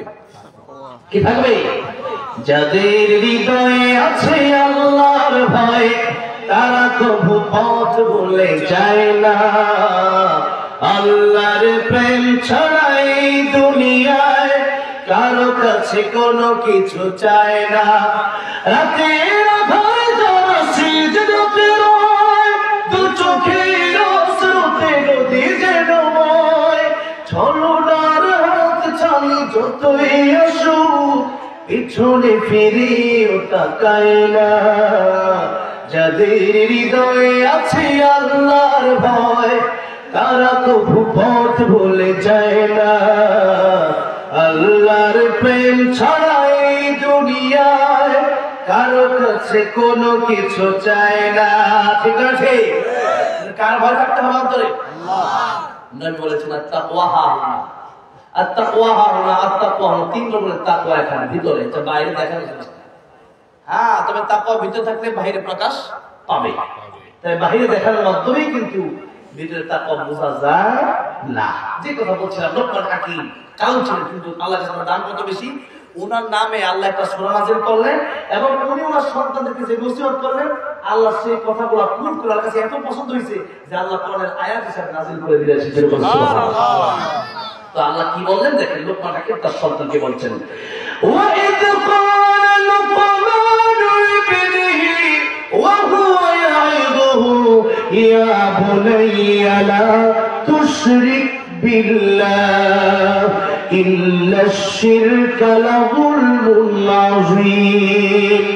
লুকমান হাকিম বলছেন, সন্তান শিরক করবা না, কারণ দুনিয়াতে যত গুনাহ আছে সবচেয়ে বড় গুনার নাম হলো শিরকের গুনাহ। কিসের গুনাহ? শিরকের গুনাহ। আল্লাহ রাব্বুল আলামিন আয়াতের ভিতরে বলছেন, ইন্নাল্লাহা লা ইয়াগফিরু আন ইউশরাকা বিহি ওয়া ইয়াগফিরু মা দুনা যালিকা লিমান ইয়াশা ওয়া মান ইউশরিক বিল্লাহি ফাকাদ ইফতারা ইসমান আযীমা। আল্লাহ বলেন, বান্দা, আমি আল্লাহ কিয়ামতের ময়দানে তোর থেকে সব গুনাহ মাফ করে দিব। কারণ আমি আল্লাহর একটা নাম রহমান, আমি আল্লাহর একটা নাম রহিম, আমি আল্লাহর একটা নাম গফফার। দুনিয়াতে আল্লাহ ভালোবাসা সৃষ্টি করার পরে একবার দিয়ে দিলেন দুনিয়াতে, আর 99 ভাগ রাখলেন আমার আল্লাহ নিজে। আর এই ভালোবাসার কারণে বাপে যখন ঈদ করে, বাপে পুরান জামা কাপড় পরে ঈদ করে সন্তানদেরকে নতুন জামা কাপড় কিনে দেয় যে আমার সন্তান ভালো থাকলে আমি বাপের ভালো থাকা হবে। ঠিক না? ঠিক বলে বাবা যখন বাজার থেকে 2 হাড়ি কমলা 2 হাড়ি আপেল, মা তার সব সন্তানদেরকে খাওয়া, নিজে একটা আপেল কমলা খায় না। কারণ মা চিন্তা করে আমি খাইলে হয়তো জিহ্বার স্বাদ পাবো, কিন্তু আমার সন্তান খাইলে আমি অন্তরে স্বাদ পাবো। আল্লাহু আকবার। এই যে মায়ের দয়া মায়া, এই মায়ের দয়া মায়ার কারণে আল্লাহ বলেন যে আমার ইবাদতের পরে তোমরা তোমার পিতামাতার খেদমত করো। কার খেদমত? বলেন, ওয়াকাদা রাব্বুকা আল্লা তা'বুদু ইল্লা ইয়্যাহু ওয়া বিল ওয়ালিদাইনি ইহসানা। নবী কি রাসূল হাদিস আছে যেখানে কবর আযাব হচ্ছে, তো নবীজি আল্লাহর কাছে দোয়া করেন, আল্লাহ কবরের আযাবকে মাফ করে দাও। নবী দেখতেছেন যে কবর আযাব মাফ হচ্ছে না। একবার নবী আবার দোয়া করেন, দ্বিতীয়বার, এখন কবর আযাব মাফ হয় না। নবী দোয়ার পাওয়ার আছে না? আছে। কারণ আল্লাহ বলেছেন আলহামদুলিল্লাহি রাব্বিল আলামিন। আল্লাহ হচ্ছেন রব সমস্ত জগতের জন্য। আর আমার নবীর ব্যাপারে আল্লাহ রাব্বুল আলামিন বলেছেন, ওয়া মা আরসালনাকা ইল্লা রাহমাতাল লিল আলামিন। রাহমাতুল লিল আলামিন নবী কুরআনে প্রমাণ। আশিক বিনে কে বুঝিবে আমার দয়ার নবীর শান। বলেন না, উম্মত বিনে কে বুঝিবে আমার দয়ার নবীর শান। খারাপ লাগতেছে? মাঝে মধ্যে একটু বলতে বলা হয় এই শীতের সময়, আমার তো মোটামুটি গরম লাগতেছে, কথা বলছেন, তারপর আমরা শীত সাইডে দিয়ে ভরে নিয়ে বসে আছেন, তো একটু মাঝে মধ্যে নবীর প্রেমে মা তো আরা হয়, নবীর ভালোবাসা একটু নাচতে আসুন, গাওয়া যাবে ইনশাআল্লাহ? ইনশাআল্লাহ, ইনশাআল্লাহ, ইনশাআল্লাহ। বলেন না, রাহমাতুল লিল আলামিন নবী, রাহমাতুল লিল কুরআনে প্রমাণ। আশিক বিনে কে বুঝিবে আমার দয়ার নবীর শান। বলেন না, আশিক বিনে কে বুঝিবে নবী আমার মদিনার বাবু, আমার ভালোবেসে নামটি দিলেন হাবিবে রাসূলুল্লাহ। নবী আমার মদিনার বাবু, আমার ভালোবেসে নামটি দিলেন হাবিবে রাসূল। ওই নবীকে বুঝিবে আমার দয়ার নবীর শান। বলে না, আশিক বিনে কে বুঝিবে আমার দয়ার নবীর শান। রাহমাতুল লিল আলামিন নবী, রাহমাতুল লিল আলামিন নবী কুরআনে প্রমাণ। আশিক বিনে কে বুঝিবে আমার দয়ার নবীর শান। উম্মত বিনে কে বুঝিবে আমার দয়ার নবীর শান। খারাপ লাগতেছে? আর 10-5-10 মিনিট বলা যাবে? না, না, আর 10 মিনিট। 11:37 বাজে আর 10-15 মিনিট বসা যাবে একটু কষ্ট করে ভাই বলছে আর একটু বেশি মোটামুটি খারাপ হতেছে ভালো লাগতেছে তাহলে অনেকে দেখে আজকে পরে এখানে আসতে হচ্ছে আল্লাহ পাকের পক্ষ থেকে। এখন এই মাহফিলে এসে অনেকের মা নাই বাবা নাই, তাদের জন্য মুনাজাত করে একটু নিজের জন্য তওবা করে বাড়িতে দরকার আছে নাই বলেন আছে। মাস পেয়েছেন, এত দামি একটা মাস পেয়েছেন, আপনি এখন দোয়া না করে চলে যান, আপনি আপনার মা বাপকে যদি ফাঁকি দিয়ে চলে যান, আপনি লিখে রাখেন আগামী বছর এমন হতে পারে যে আপনি থাকবেন, আপনার ছেলে মাহফিলে আসবে, হতে পারে এমন কাজে আপনার নামে তারা দোয়া না করে বাড়িতে চলে যাবে। ঠিক ঠিক না ঠিক? একদিন এটা ঘটনা শুনছিলাম আর কি, ফাও ঘটনা, তাহলে ফাও হইলো কথা সত্য, যে একদিন তার ছেলে তার বাপকে ধরে গেছে, ধরার পরে একটা বাজারের কাছে গেছে, তো যাওয়ার পরে তার বাবা বলছে আর ধরে আসলাম কেন, তোর দাদার আমি এই পর্যন্ত আনছিলাম। এখন এই যে কথা, আজকে একটু যেহেতু সুযোগ পেয়েছি, একটু মা বাবার দোয়া করবেন ইনশাআল্লাহ। দেখেন শেষ পর্যন্ত থাকবেন, একটু হাত পর্যন্ত হাতে লাগা দেন।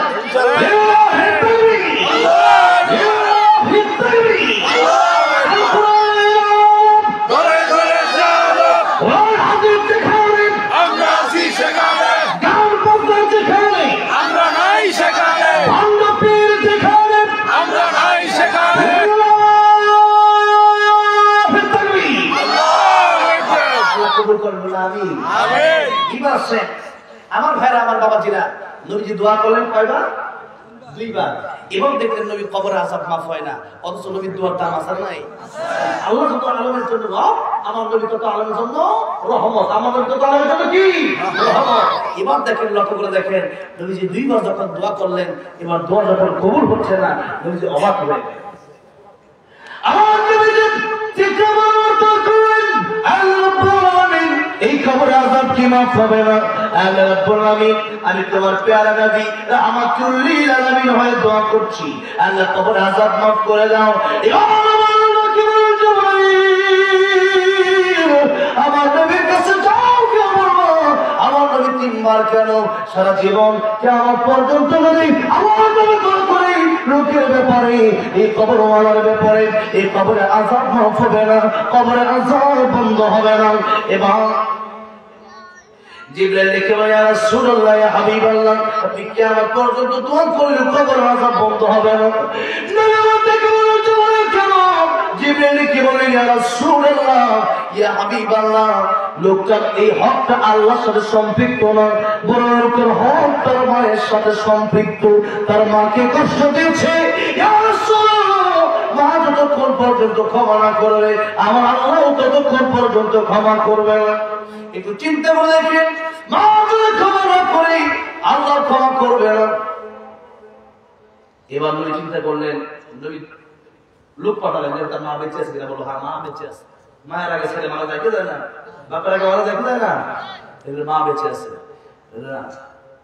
মাকে ডাকা হলো, ওটা কার খবর? বলে হুজুর, ইয়া রাসূলুল্লাহ, এটা আমার ছেলের খবর। দেখে তুমি তো জানো, কারণ দুনিয়ার মানুষ তো কবর আযাব দেখে না, আর আল্লাহর নবী, বিশ্ব নবী রাহমাতুল লিল আলামিন কবর আযাব দেখতেন। নবী একদিন বলেন, আমার তো মনে চাই আমি আমার উম্মতের জন্য দোয়া করি, আমার উম্মত যেন কবর আযাব গুলো দেখে। কিন্তু কেন দোয়া করি না জানো? আমি যদি দোয়া করি আল্লাহ যদি দোয়া কবুল করে নেয়, তাহলে তোমরা যখন কবর আযাব একবার দেখবা, বাপের লাশ নিয়ে কবরে যাবো না, মায়ের লাশ নিয়ে কবরে যাবো না, ভাইয়ের লাশ নিয়ে কবরে যাবো না, বোনের লাশ নিয়ে কবরে যাবো না, দুনিয়ার মানুষ একজন আরেকজনের লাশ নিয়ে কবরে যাবে না। দুনিয়ার নিজাম ঠিক থাকবে না, খাওয়া দাওয়া বন্ধ হয়ে যাবে, চাকরি বন্ধ হয়ে যাবে, গাড়ি চালাতে গিয়ে ড্রাইভার বেহুশ হয়ে যাবে, খানা খেতে যাবে, আর চিন্তা করবে আমি যে ঘোরা করেছি আমার কবরের কাছে লিখে আসা ভয়, খাওয়া দাওয়া হবে না, অসুস্থ হয়ে যাবে, মানুষ মারা যাবে, মানুষ মারা যাবে, দুনিয়া শৃঙ্খলা ঠিক থাকবে না। যার কারণে নবী বলে, আমি তাই দোয়া করি না। আমার মনে চায় মানুষ যেভাবে গুনাহ করে, মানুষ যেভাবে আল্লাহ নাফরমানি করে, আমার মনে চায় যে আমি দোয়া করি তোমার আপনার দেখে, দেখলেও তো আমার শৃঙ্খলা ঠিক থাকবে না, নিজাম চেঞ্জ হয়ে যাবে। ইমাম নবী লিখে বলেন, ও যুবকেরা, এই যে সন্তানের কবর, তোমার সন্তান, তোমার সন্তানের কবর আযাব হয়, তুমি তো দেখো না, আমি নবী তো দেখি। ও যুবকের মা, এই কবর আযাব হয়, আমার আল্লাহ আমাকে জানিয়ে দিয়েছেন, এই ছেলে তোমার কষ্ট দিয়েছে, তুমি যতক্ষণ পর্যন্ত মাফ না করবো, আমার আল্লাহ তাআলা ততক্ষণ পর্যন্ত মাফ করবে না। ছেলেটার মা ডেকে বললো, ইয়া রাসূলুল্লাহ, মাফ করবো না।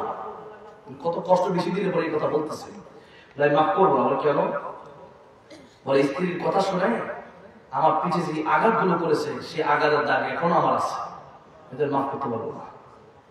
আমার ভাইরা, আমার বাবাজিরা, স্ত্রী তার সম্মান কম এরকমটা না। অবশ্যই রাসূল সাল্লাল্লাহু আলাইহি ওয়াসাল্লাম যখন আম্মা জান আয়েশা সিদ্দিকা রাদিয়াল্লাহু আনহা একদিন ঘরের ভিতরে রুটি বানাচ্ছেন, তখন নবীজি গিয়ে দেখলেন অর্ধেক রুটি বানাচ্ছে, আয়েশা জানেন না, অর্ধেক বানায় ঘুমিয়ে পড়ছে, ঘুমিয়ে ধরে গেছে, তুরন্ত এসে বসছে। তো নবীজি নিজে কি করলেন, রুটি বানালেন, গোশত পাকালেন, পাকায়া এরপর আয়েশা ঘুম ভাঙলো। আম্মা জান সিদ্দিকা রাদিয়াল্লাহু আনহা ঘুম ভাঙার পরে উনি তাকায় দেখেন নবী রান্না করছে। দেখেন, ইয়া রাসূল, আপনি রান্না করলেন? নবী বলেন, আয়েশা, আমি তোমার স্বামী, আমি তোমাকে একটু সাহায্য করতে চাই। আবার স্বামীর সম্মান তো কম না। নবীজি বললেন, আমি যদি বলতাম আল্লাহর পরে দুনিয়াতে কাউকে সিজদা করা যাবে, আমি বলতাম ওই স্ত্রীরা তোমরা তোমার স্বামীকে সিজদা করো। যে বলেন সুবহানাল্লাহ, সুবহানাল্লাহ। সিজদা করা যাবে না, কিন্তু যদি হতো, বলতাম, যদি বলতাম যে সিজদা করা যেত, তার মানে স্বামীর মর্যাদা আল্লাহ বাড়ায় দেন, আল্লাহ নবী বাড়ায় দিলেন। নারীরা দুইটা কারণে বেশিরভাগ জাহান্নামে যাবে। স্বামীর সাথে স্বামীর অবাধ্য হওয়ার কারণে, স্বামীর সাথে বেয়াদবি করার কারণে, আর একটা মানুষ বেশি লানত হওয়ার কারণে। তো আমার ভাইরা, আমার বাবাজিরা, মা তো মা, সেটা আপনি যে মায়ের ঘর থেকে আসলেন, স্ত্রী একটা হারালে একটা পাওয়া যায়, কিন্তু মা তো পাওয়া যায় না। কি বলে? পাওয়া যায়, পাওয়া যায়। এবার আল্লাহ বলতেছেন, নবী তার মা যদি মাফ না করে কিয়ামত পর্যন্ত আমি আল্লাহ মাফ করবো না। কথা এইটাই, কারণ তার মায়ের সাথে সব, তার মা জানে এটা আমার সাথে সম্পর্ক না। মনে রাখবেন, আল্লাহ মাফ করে, কিন্তু বাজার টাকা মেরে গেছেন, আল্লাহ মাফ করবে না।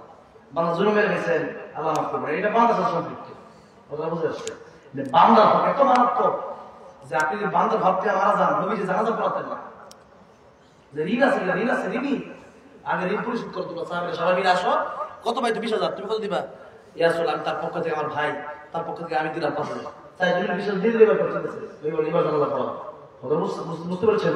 কোরআন শরীফের সবচেয়ে বড় সূরা সূরা বাকারা, সবচেয়ে বড় আয়াত হলো 282 নম্বর আয়াত। আয়াত শুরু হচ্ছে পৃষ্ঠা শুরুতে, আয়াত শেষ হলো একবার পৃষ্ঠার শেষে। কথা বোঝাচ্ছে? ইয়া আইয়ুহাল্লাযীনা আমানু ইযা তাদায়ানতুম বিদাইনি ইলা আজালিন মুসাম্মান ফাকতুবু ওয়া লায়াকতুব বাইনাকুম কাতিবুন বিল আদল। এই আয়াত শেষ হলো যে আল্লাহু বিকুল্লি শাইইন আলিম। পৃষ্ঠা শুরুতে আয়াত শুরু, পৃষ্ঠা শেষে আয়াত শেষ। এত লম্বা আয়াত কোরআন শরীফে আর নাই। এত লম্বা আয়াত আল্লাহ লেনদেনের ব্যাপারে, কিসের ব্যাপারে? লেনদেনের ব্যাপারে। হ্যাঁ, কারণ যদি টাকা পয়সা দেওয়ার ক্ষমতা না থাকে, অনেক গরিব, তাহলে আপনি তাকে মাফ করে দেবেন, আপনাকে উত্তম বদলা দেবেন। আর কারো দেওয়ার ক্ষমতা আছে, আপনি ফোন দিয়েছেন, খাইছি নাকি, আমি কি এখন মরে গেছি নাকি, এরকম কথা হতে পারে না।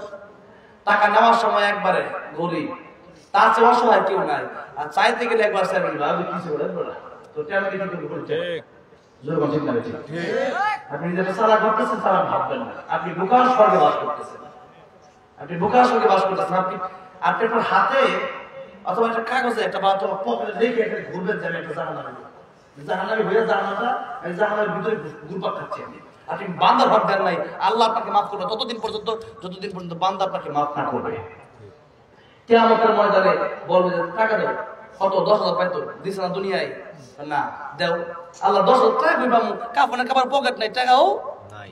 আরে কাফনের কাপড় কোন আছে নাকি? বলেন আছে। হালাল হারাম না মানে কত টাকা কথা কমাই, এত টাকা লাগবে কোথায়? কাপড়ের তো পকেট নাই। টাকা পয়সা লইয়া কি কেউ কবরে গেছে? কি জবাব দিবি রে তুই আল্লাহর কাছে?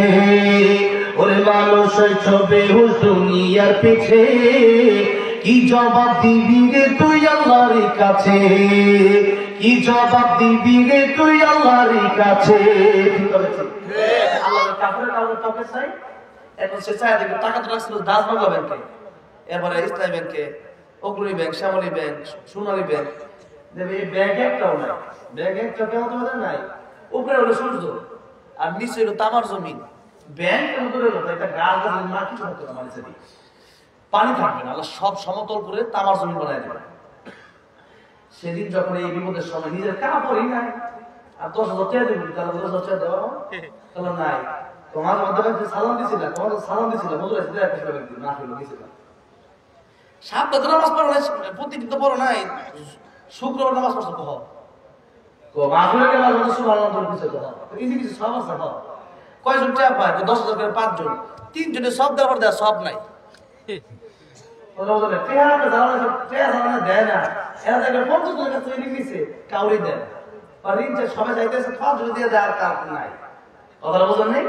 এখন আল্লাহ বলেন 3 জন 2 জন, এখন এক কাজ করো, ওই 2 জনের গুনাহগুলা তোমার দিলাম, আর আমি আমার পক্ষ থেকে সব দিলাম।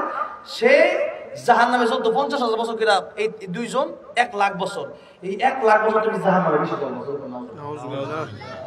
চিন্তা করা যায়? নেকি তো তাদের নাই, আর দিবে কি? নেকি নাই, নেকি তো দিতে দিতে শেষ। যেন মা বাবা কিয়ামত ইয়াউমা ফিরুল মারউ মিন আখি ও উম্মিহি ওয়া আবি, একটা নেকি কিয়ামত দিবে না, মাও দিবে না। যে আমার কিছু নেকি দিবে, আমি যদি একটা নেকি কম পড়ে যাই, মিজানের পাল্লা একটা নেকি কম পড়লে আমি যাবো কিভাবে?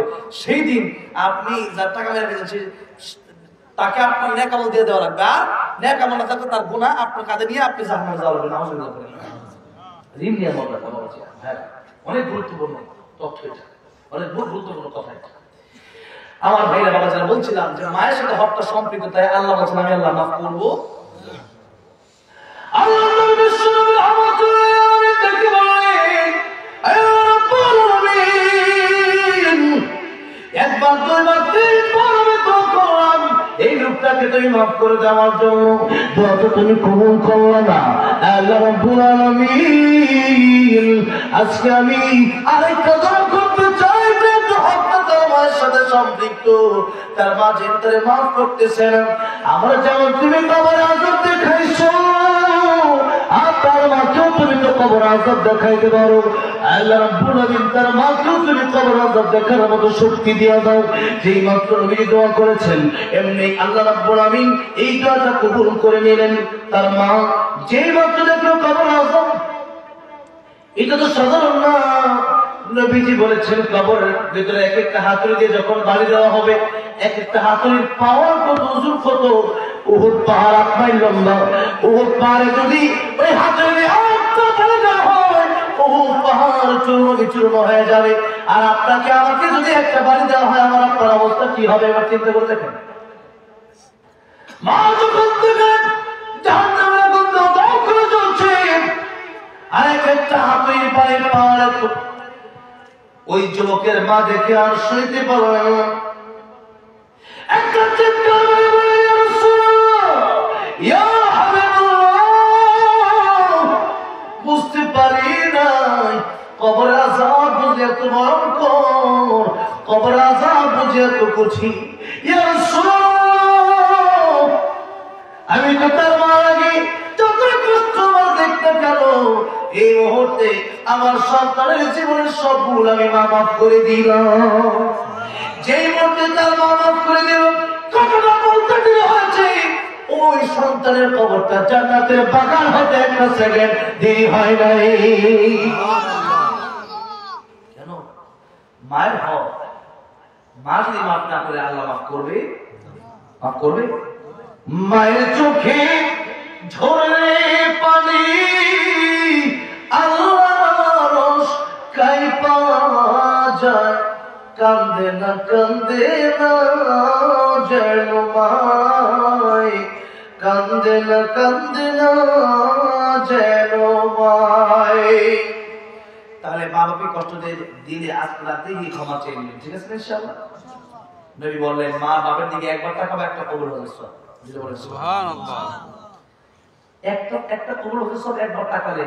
আপনি তো সুবহানাল্লাহ বললেন না, এই কবুল হজ আমি তো এবার হজে যাওয়ার করছি, ওরা তো অনেকবারই করেছি, এবার হজে যাবো ইনশাআল্লাহ। তো কথা হচ্ছে যে হজ যদি আপনারা করেন, হজ হচ্ছে এমন একটা ইবাদত, নবী নিজে বলছেন আল হাজ্জু আল হাজ্জু, হজ হলো কষ্ট। হজ কি? যেমন নামাজ দৈহিক ইবাদত, আর যাকাত আর্থিক ইবাদত। নামাজ এটা আপনি দেহ দিয়ে পড়তে হবে। ফজরের সময় একজন নামাজ পড়তেছে, আপনি আমি ঘুমাইতে 500 টাকা দিলাম নামাজটা পড়ে দেওয়া আমারটা হবে? আপনাকে করতে হবে। যাকাত আসছে 10,000 টাকা, আপনি বলেন যে 10,000 টাকা টাকা 10 টাকা তামাশা করে কি জানলে হবে তাহলে 10 টাকা দিতে হবে জোরে ঠিক আছে ঠিক এটা আর্থিক মদত আর হজ আর্থিক এবং দৈহিক উভয়টা সমন্বয়ে যে বলে সেটা হলো হজ এখন হজ করতে হলে টাকা দিলে হজ হয় না যেমন আমি হজ যাচ্ছি 8-10 লাখ টাকা প্রয়োজন কত টাকা প্রয়োজন 8-10 লাখ 8-10 লাখ টাকা হলে হজ দেওয়া যায় এরপরে 8-10 টাকা হইলে হয় না পাসপোর্ট করতে হয় ভিসা করতে হয় টিকিট করতে হয় লম্বা জার্নি করে ফ্লাইটে বিমানে যাবে এটা বিরাট কঠিন এটা প্ল্যান করতে সহজ একবার যখন নামে তখন নামতে পারে কথা হচ্ছে এখন ওটা আরো বেশি কঠিন এখন সেখানে লম্বা 8 ঘন্টা জার্নি করে আপনি যাবেন বাজারে তারপরে তওয়াফ করবেন সাই করবেন মিনায় যাবেন মধ্যে লিখে যাবেন আরাফায় যাবেন কুরবানি করবেন অনেক কাজ এত কাজ করার পর আপনি হজ্জে করলেন কবুল হইছে কি হইছে আপনি জানেন রায়টা কষ্ট করি হজ বছর কয়বার করা যায় একবার বছর কয়বার একবার হজ বছর হজ আপনি একবার করতে পারবেন আর মা বাবার দিকে দৈনিক কতবার তাকানো যায় হিসাব ছাড়া জয়পুর গেছি যে কতবার মেলাবার কতবার মেলাবার এই যে কিছু জিজ্ঞেস করি আমাদের শিখার দরকার আছে না আমার আগামীকালকে তো নরসিংদী মাহফিল শেষ করবেন আগামীকাল মুরব্বী তো 2 দিন একসাথে রাখছিলাম নরসিংদী তো এই যে কিছু কথা শিখলে আবার কালকে সেখানে গিয়ে আমি বলতে পারবো তো এই যে মা আর বাবার দিকে আপনি দৈনিক অসংখ্যবার তাকাতে পারবেন কিন্তু এই যে ওয়াজটা করলাম এটা আমল তো করবে না মা ডাকবে কিরে জসিম কই রে এবারে কি হয়েছে বল ঠিক আছে ঠিক বাবা কিরে কই কারি খালি ডাক বয়স হয়ে গেলে দিন আর ভাবলে দিছে হ্যাঁ বাসে মারা খালি ডাক সমস্যা কি শরীর ঠিক হবে ঠিক আহা আর মা বাবা দিকে তাকে মানে কি বুঝলেন আপনারা খালি মুসায় থাকবেন নাকি না না মায়ের শীতের সাধ্য নাই ওটা কিটা দেন তাহলে মা খুশি হবে ঠিক আছে ঠিক আপনি যেটা খান জান্নাতের খান কমলা খান মায়ের খাওয়ান দেন তাহলে মা খুশি হবে ঠিক আছে ঠিক বলেন মা বাপ কিভাবে খুশি হয় এটা চেষ্টা করেন ওইটা হলো মায়ের দিকে তাকান এরপরে মায়ের নজর টাকা থাকে এটা তো সব আছে তারপরে এখন কথা হচ্ছে ওইটাও আরো বিশেষ স্পেশাল সব যে এত বড় একটা ফজিলতপূর্ণ ওয়াজ যে হজে বছরে একবার যাওয়া যায় 8-10 লাখ টাকা লাগে এরপরে জার্নি আছে শরীরের কষ্ট আছে তোয়াফ করতে হয় সাই করতে মিলাই মুজদালিফা যেতে কুরবানি করতে হয় কবুল হইলে কইরা যায় নবী বলেন মায়ের দিকে একবার তাকাও একটা কবুল হজের সওয়াব সুবহানাল্লাহ সাহাবী বলেন ইয়া রাসূলুল্লাহ ইয়া হাবিবাল্লাহ ওই মার বাপের দিকে যদি 100 বার তাকাই কয়টা কবুল হজের সওয়াব হবে 100ই হবে নবী কি বলেন সাহাবী মার বাপের দিকে 100 বার কেন তুমি তাকাতে তাকাতে অস্থির হয়ে যেতে পারো আমার আল্লাহ রাব্বুল আলামিন সওয়াব দেওয়ার তারাই কোনো অস্থির হবেন না এবার আসেন মা বাবার কথা এতক্ষণ বললাম আল্লাহর দয়া মায়া বুঝাতে গিয়া যে সন্তানের প্রতি বাবার এত দয়া মায়া যে মা ডাক্তার যখন জিজ্ঞেস করছে যে ও মা তোমার সন্তান যদি দুনিয়াতে ভূমিষ্ঠ হয় তুমি মারা যাবা কি করবা মা বলে আমার সোনামণিটা বেঁচে থাকুক আমি মরে যাই জোরে কথা বলে কি বলে না কথা আল্লাহু আকবার আমার এক ভাই আছে বন্ধু আছে সৌদি আরব থাকে তার বলে দেখি কয়েকদিন মারা গেছে সন্তান ভূমিষ্ঠ করতে ওরা বুঝতে পারছেন ইয়া তো মানে মা কি দয়া মায়া হলে পরে সন্তানটা ভূমিষ্ঠ হওয়ার আগেই বলে যে আমার সন্তান ভূমিষ্ঠ হচ্ছে আমার যে মরণ হয় আমার মরণ হোক তো এই যে মা বাপের এত মায়া কত বিয়াদবি মা বাবার সাথে করেন এরপরে কি আমার সাথে বাবা মাফ করে দেয় না মাফ করে দেয় আল্লাহ রাব্বুল আলামিন বলেন তোমার বাবা দুনিয়ার সব মানুষের ভিতরে এমনকি বনের বাঘের ভিতরেও এক ভাগ বনের বাঘের ভিতরে কয় ভাগ এক ভাগ মেলা মাইলা পৃথিবী মিলাই দিলাম একবার আমি আর 99 ভাগ রাখছি আল্লাহ আমি আল্লাহ রাখছি আল্লাহ দাঁড়া কম বেশি আল্লাহর বান্দা কিয়ামতের মধ্যে এমনও হবে নবী বলেছেন যে এক একটা মানে এক গ্লাস পানি একজন আলেমকে পান করেছেন তাতে আল্লাহ জান্নাতের মালিক বানায় ফেলেছে সুবহানাল্লাহ কাকে আল্লাহ কোন সুরে জান্নাতে বলা যায় কোন আমলকে ছোট হিসেবে দেখা যাবে না আল্লাহ কার কোনটা কখন কবুল হয় বলা যায় না এবার আসেন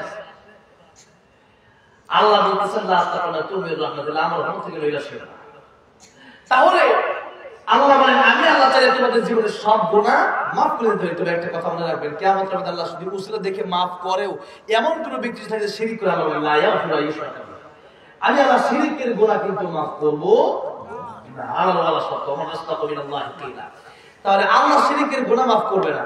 তাহলে আল্লাহ আমার সাথে দেখা যদি করতে চাও তাহলে তোমরা ইবাদত করবে শিরক মুক্ত ইবাদত। কি ইবাদত?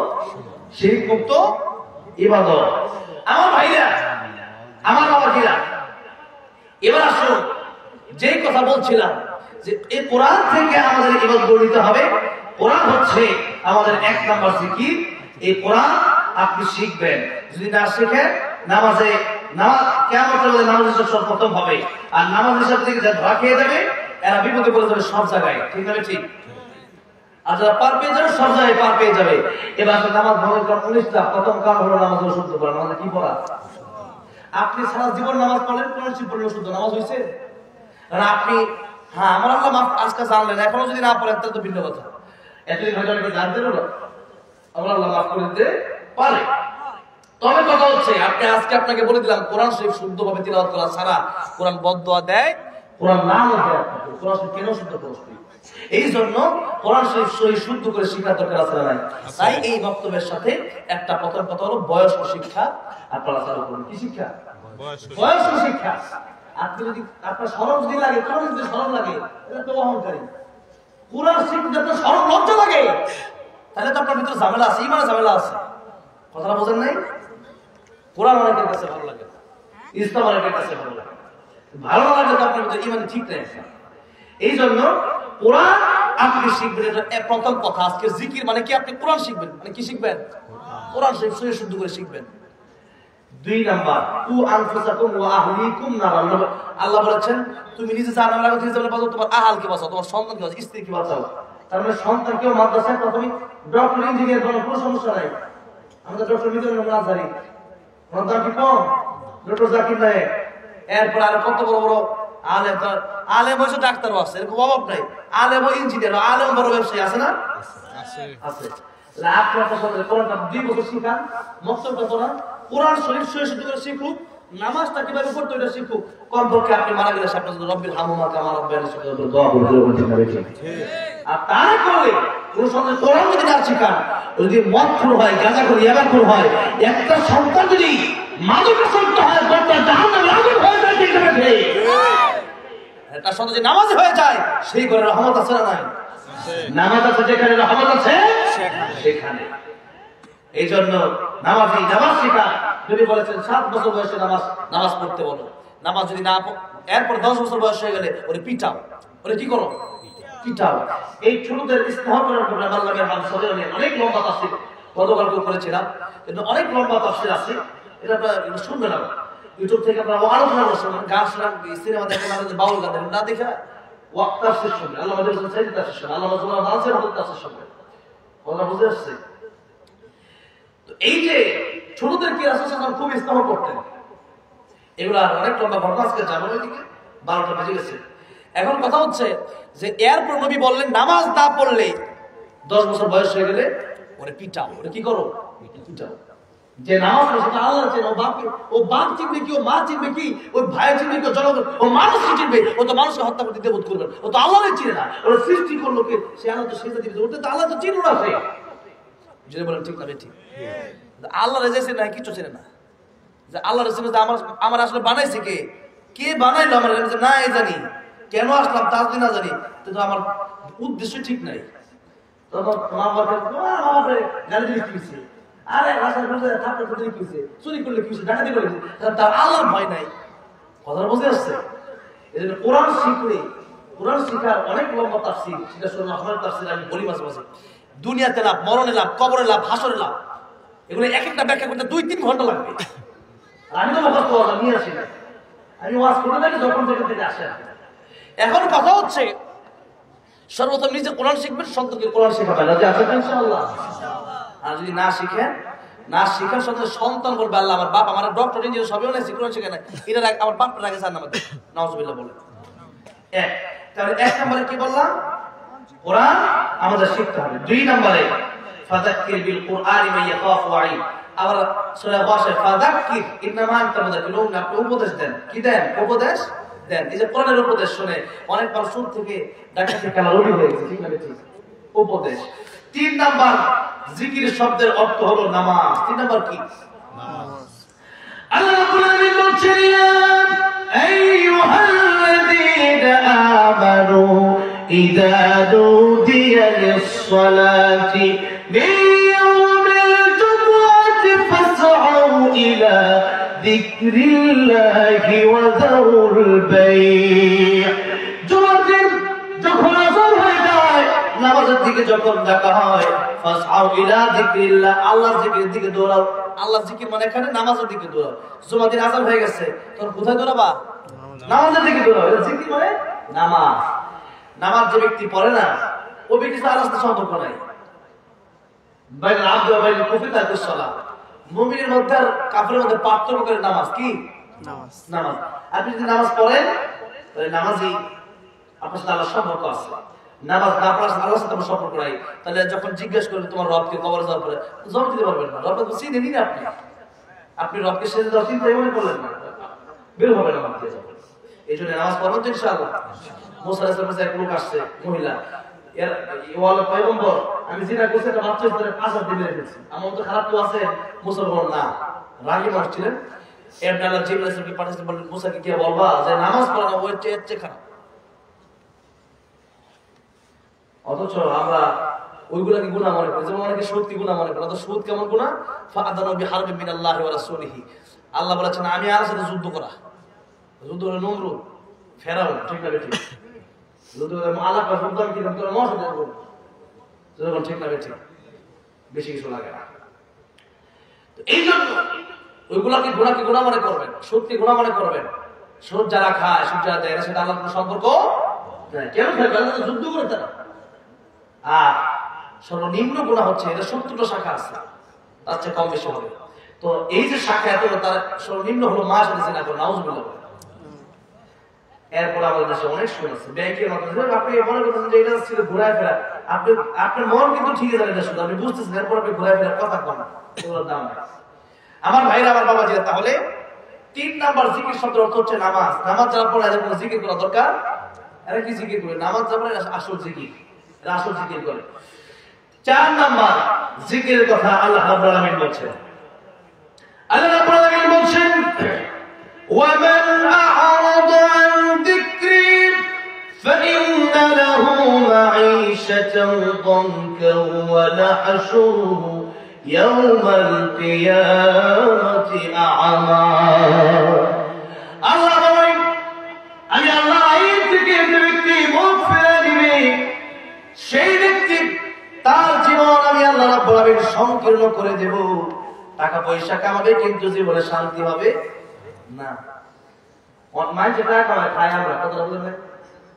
অনেক মানুষ টাকা কামায়, হুজুর আমরা খানা খাইতে পারি না।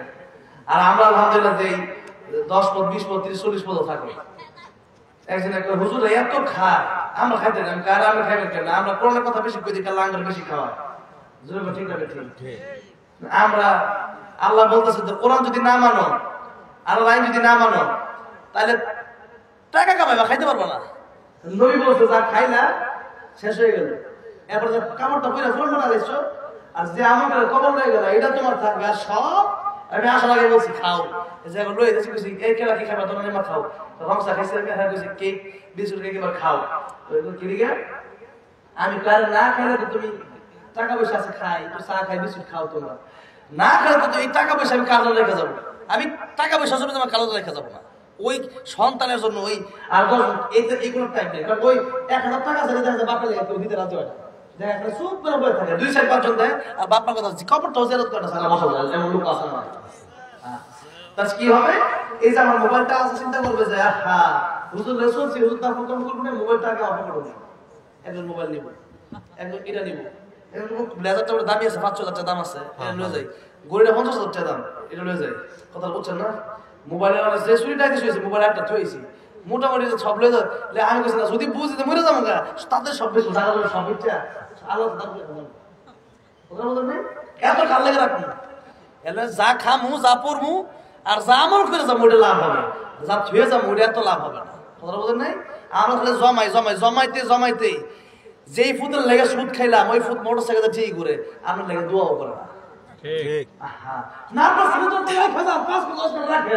আমাদের সমস্যা হলো এইটা, মিষ্টি খাইতে মন চাইছে, না ময়লা মিষ্টি খেয়ে এমনি জমাইছে না খায় আল্লাহ কয় হাতটা জুলতুম না কবির আর একটি আরো অঙ্ক করে কবর পর্যন্ত গেছে গা এর ফলে হ্যাঁ মানে এই অহংকার কত সম্পদ এত কিছু কইরা হ্যাঁ মরে গেল গা হ্যাঁ সুদের শাস্তি ফিরে রাখাইবো কিন্তু হ্যাঁ এর পুঁতে কিন্তু ফিরে রাখাইতো না ঠিক জয়মান ঠিক না ঠিক আগুনে করতেছেন ওই বলেন তোমার তিন ভাই কয় ভাই একটা তোমার আত্মীয় স্বজন তোমার ছেলে তোমার সন্তান তো সবাই আর টাকা পয়সা আর তোমার আমল এই যে টাকা পয়সা তুমি মরার সাথে দাও ওয়ারিশ হয়ে যাও তোমার পোলারা পাইবে তোমার আত্মীয় স্বজনটা পাবে আর সম্পদ যেটা তোমার আত্মীয় স্বজন কবর পর্যন্ত যাবে কবর তোমার দিয়া তোমার লাখা লাখা সারা লাভ হয় তোমার উপরে ওই তারা চলে আসবে যেরকম ঠিক লাগে যাবে কিন্তু তোমার তিন ভাইয়ের একটা ভাই তোমার সাথে জান্নাতে না যাওয়া পর্যন্ত তোমার পিছ ছাড়বে না তোমার সাথেই থাকবে সেটা হলো কোরআন শরীফ সেটা হলো তোমার নেক আমল জোরে সুবহানাল্লাহ সুবহানাল্লাহ ওইটা আমাদের বন্ধু বানানোর দরকার আছে না জোরে বলেন বলে ইনশাআল্লাহ আল্লাহ তাহলে তোমরা আল্লাহ মেনো আল্লাহ যদি বলছো চলো কোরআন হাদিস দেখেন আল্লাহ কি বলছে নামাজ পড়ো রোজা রাখো জানো ইসলাম তো আমি আপনি যে কঠিন মনে করি এত কঠিন তো না তবে কথা আছে কঠিন মাঝে মধ্যে আসে এবং যে হাতে টাকা সেখানে যেতেও হবে এখন কথা হচ্ছে যে আপনি যে আল্লাহর আইন না মানেন আল্লাহ মানে জীবনে বেলা সবকে রুখে দেবে জীবনে মানে কিছু খাওয়া খাইতে পারবো না অসুখ হবে একের পর এক কেউ কথা শুনবে না তোমার বেয়াদবি করে সম্মান করবে না আর কিয়ামতের ময়দানে আল্লাহ বলছেন ইয়াউমাল কিয়ামাতি আমা কিয়ামতের দিনে আল্লাহ অন্ধ বানায় উঠাবে কি বানায় উঠাবে অন্ধ বানায় উঠাবেন চোখ দিছিলাম কোরআন শরীফ পড়ো নাই আমি আল্লাহ কোরআন ভাষাও দেখো নাই বেপরদা নারী দেখলা টিভি সিনেমা হিন্দি সিনেমা হ্যাঁ সব দেখলা কিন্তু আমি কোন চাই দেখো নাই সুতরাং আজকে চোখ আমি আল্লাহ দিলাম ফলে চোখে তো বানালো কারো ক্ষমতা আছে পৃথিবীতে একটা চোখ বানাবে কারো বাপের ক্ষমতা আছে নাই তো নাই নাই একটা হাত বানাবে ক্ষমতা কারো আছে একটা কান বানাবে ক্ষমতা কারো আছে এই ক্ষমতা আল্লাহ ছাড়া কারো নাই তাহলে জিকিরের চাইনা বড় তো আল্লাহর আইন আল্লাহর আইনের অনেক লম্বা ব্যাখ্যা যে কোরআন শরীফ মানবে তারাক্তু ফিকুম আমরাইনের সংক্ষিপ্ত ব্যাখ্যা এটা তারাক্তু ফিকুম আমরাই লান তাদিল্লু মা তামাসসাকতু বিমা কিতাবাল্লাহি ওয়া সুন্নাত রাসূলিল্লাহ আল্লাহর কোরআন কি আল্লাহ রাসূল সাল্লাল্লাহু আলাইহি সুন্নাহ আর পাঁচ নাম্বার জিকিরের শব্দ অর্থ হলো সুবহানাল্লাহ বলেন আলহামদুলিল্লাহ লা ইলাহা ইল্লাল্লাহ বলেন আল্লাহু আকবার এগুলো সব আসলে তাই না আপনি যখন যেখানে বাথরুমে যাও দোয়া আছে না নাই আর মসজিদে যাও দোয়া আছে না নাই ঘুমের দোয়া খাবার দোয়া এগুলো আছে না নাই এগুলো পড়বেন যখনই হাতে হাতের কাজ পায় পায়ের কাজ জবানে থাকবে কার নাম আল্লাহর নাম আল্লাহর ফাতহুরিয়া তোমরা যদি আমি আল্লাহকে স্মরণ করো আমি আল্লাহ তোমাদেরকে ভুলবো না আদ করবো আমি আল্লাহ তোমাদের জিকির আমি আল্লাহ করবো সুবহানাল্লাহ তোমাদেরকে আমি আল্লাহ স্মরণ করবো এই জন্য আল্লাহ রাব্বুল আলামিন এই জিকির গুলো সঠিকভাবে আমাদের তৌফিক দান করেন এবার বলেন জিকির শব্দের প্রধান অর্থ কি কোরআন অর্থ কয়টা পাঁচটা প্রধানত আর অর্থ আছে এর মধ্যে প্রধানত পাঁচটা এর ভিতর থেকে আরো শাখা বের হয়েছে তো প্রথম অর্থের নাম কি কোরআন শরীফ দ্বিতীয়টা উপদেশ কোরআন শরীফের ব্যাখ্যা বিশ্লেষণ তৃতীয় নম্বর হচ্ছে নামাজ কত নম্বর কি নামাজ চতুর্থ নম্বরে আল্লাহর আইন চতুর্থ নম্বর কি আল্লাহর আইন পঞ্চম নম্বরে জিকির করা আল্লাহকে সর্বদা স্মরণ করা এই হলো পাঁচটা জিকির এই পাঁচটা জিকির আপনারা মানবেন এটা পাঁচটা মানতে হলে আপনি জান্নাতি গ্যারান্টি কথা বুঝতে পারছেন আল্লাহ আমাদেরকে তৌফিক দান করুন আমিন আল্লাহ প্রত্যেক নামাজি বানায় দেন বলেন আমিন কোরআন শুদ্ধভাবে পড়ে শিখে কবর তৌফিক দান করুন আমিন আল্লাহর আইন আল্লাহর কথা অনুযায়ী আমাদের কাছে চলার তৌফিক দান করুন আমিন আল্লাহ এই মাহফিলকে কবুল করেন অনেকে দোয়া চাইছে দোয়া হবে অনেকের মা নাই অনেকের বাবা নাই তাদের জন্য দোয়া হবে আর সঙ্গীত হবে দুইটা সঙ্গীতের আবদার করছে সবাই একটা হচ্ছে আর আজান সাইদি আর একটা হচ্ছে ওমদিনের মাটি আর আজান ওমদিনের মাটিটা করলো আগে আমার ভাই যেটা কইছে এটাই হইব আগে কারণ আমার ভাই আমার লাই কষ্ট করছে ঠিক আছে ঠিক আছে ঠিক ভাই আমার ওমদিনের মাটিটা আগে কোয়া লাগবে ঠিক আছে ঠিক হ্যাঁ এই গজবটা করার পরে আল্লাহ আমারে মানে বিবারিয়া একবার গিয়ে গাইছিলাম পরে একজন আমার বন্ধু আছে বিবারিয়া বলেছে বাইরে তুমি গজল কত গাইলা গজল নাই ওই সময় দেখ বলতো জয় করে সামনে ছিল আমার বন্ধু আছে কাউসার আহমদ হাসানি আরেক বক্তা কি তো হাসানি ভাই বলতেছে কাউসার হাসানি ভাই বলতেছে তাসিফ এত গজল গাইলা তো যাও তো কেন কেউ লয়ে যাবো কামি লয়ে যাবো গজল মারা জোরে কর মারহাবা এই গজল গাওয়ার পরে আল্লাহ আমার মক্কা মদিনা যাওয়ার তৌফিক দিয়েছে তাহলে এই গজলটা আমি গাইতে কি প্রয়োজন করলে হবে না জোরে বল ঠিক না ঠিক গাইবে একটু গান পুরোটা ও মদিনার মাটি রে সকল সুখ বুঝি তোর কপালে ও মদিনারে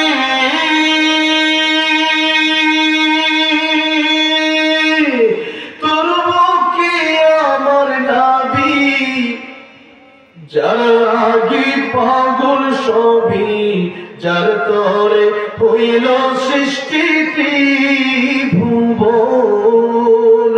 কাঁদি আমি সারাক্ষণে কখন যাব সেখানে সহে না আর পরাণে ও মদিনার মাটি রে সকল সুখ বুঝি তোর কপালে ও মদিনা রে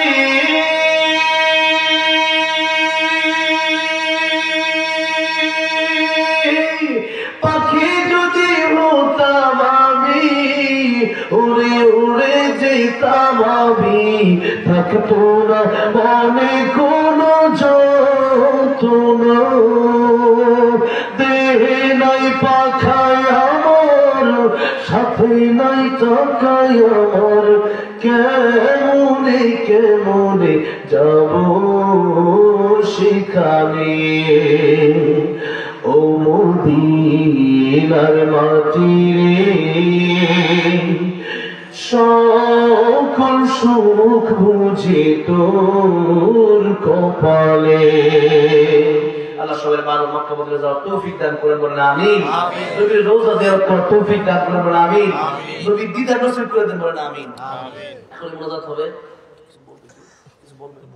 ভাই আজান আরেকটা গজল আছে আল্লামা সাইদির গজল আল্লামা সাইদির ভক্তের নসিব তো আছে জি নরসিংদী অসংখ্য ভক্ত আলহামদুলিল্লাহ আমি তো সবচেয়ে বড় ভক্ত যার কারণে আমি লিখলাম এটা আল্লামা সাইদি তুমি মরনি যারা শহীদ হয়ে যায় আল্লাহ বলেছেন লা তাকুলু মা ইউকতারু ফি সাবিলিল্লাহি আমওয়াত বাল আহইয়াউ ওয়ালাকিন লা তাশউরুন জীবিত বাল আহইয়াউ এরা জিন্দা যে সুবহানাল্লাহ এরা মরে না এরা জীবিত আর এটার যে অনেক প্রশ্ন আছে এই একটা সঙ্গীত লিখতে এই গল গাইতে দিয়া কত যে প্রশ্ন আমার ধরছে আমি দলিল স্যার লিখি নাই হাতি মাটি তিন ঘোরা একটা কবিতা আছে না ওটা আবার অর্থ বলবো এটা মূর্খ কবি আর আমরা কই কবিতা লিখি কবিতা মানে কি এখানে কবিতা লেখার সময় এটা ছন্দ মিল থাকতে হবে অর্থ থাকতে হবে তো এই অর্থ বলতে কি আমি বলেছিলাম যে আব্দুল মুজ্জাদ যখন কালিমা পড়ে মুসলমান নবীর নাম আব্দুল্লাহ বলেন ইয়া রাসূলুল্লাহ আমি এখানে বলবো নবী বলতো কি আশা উদ্দেশ্য তো কি আশা আমার বড় আমি দরকার শহীদ হই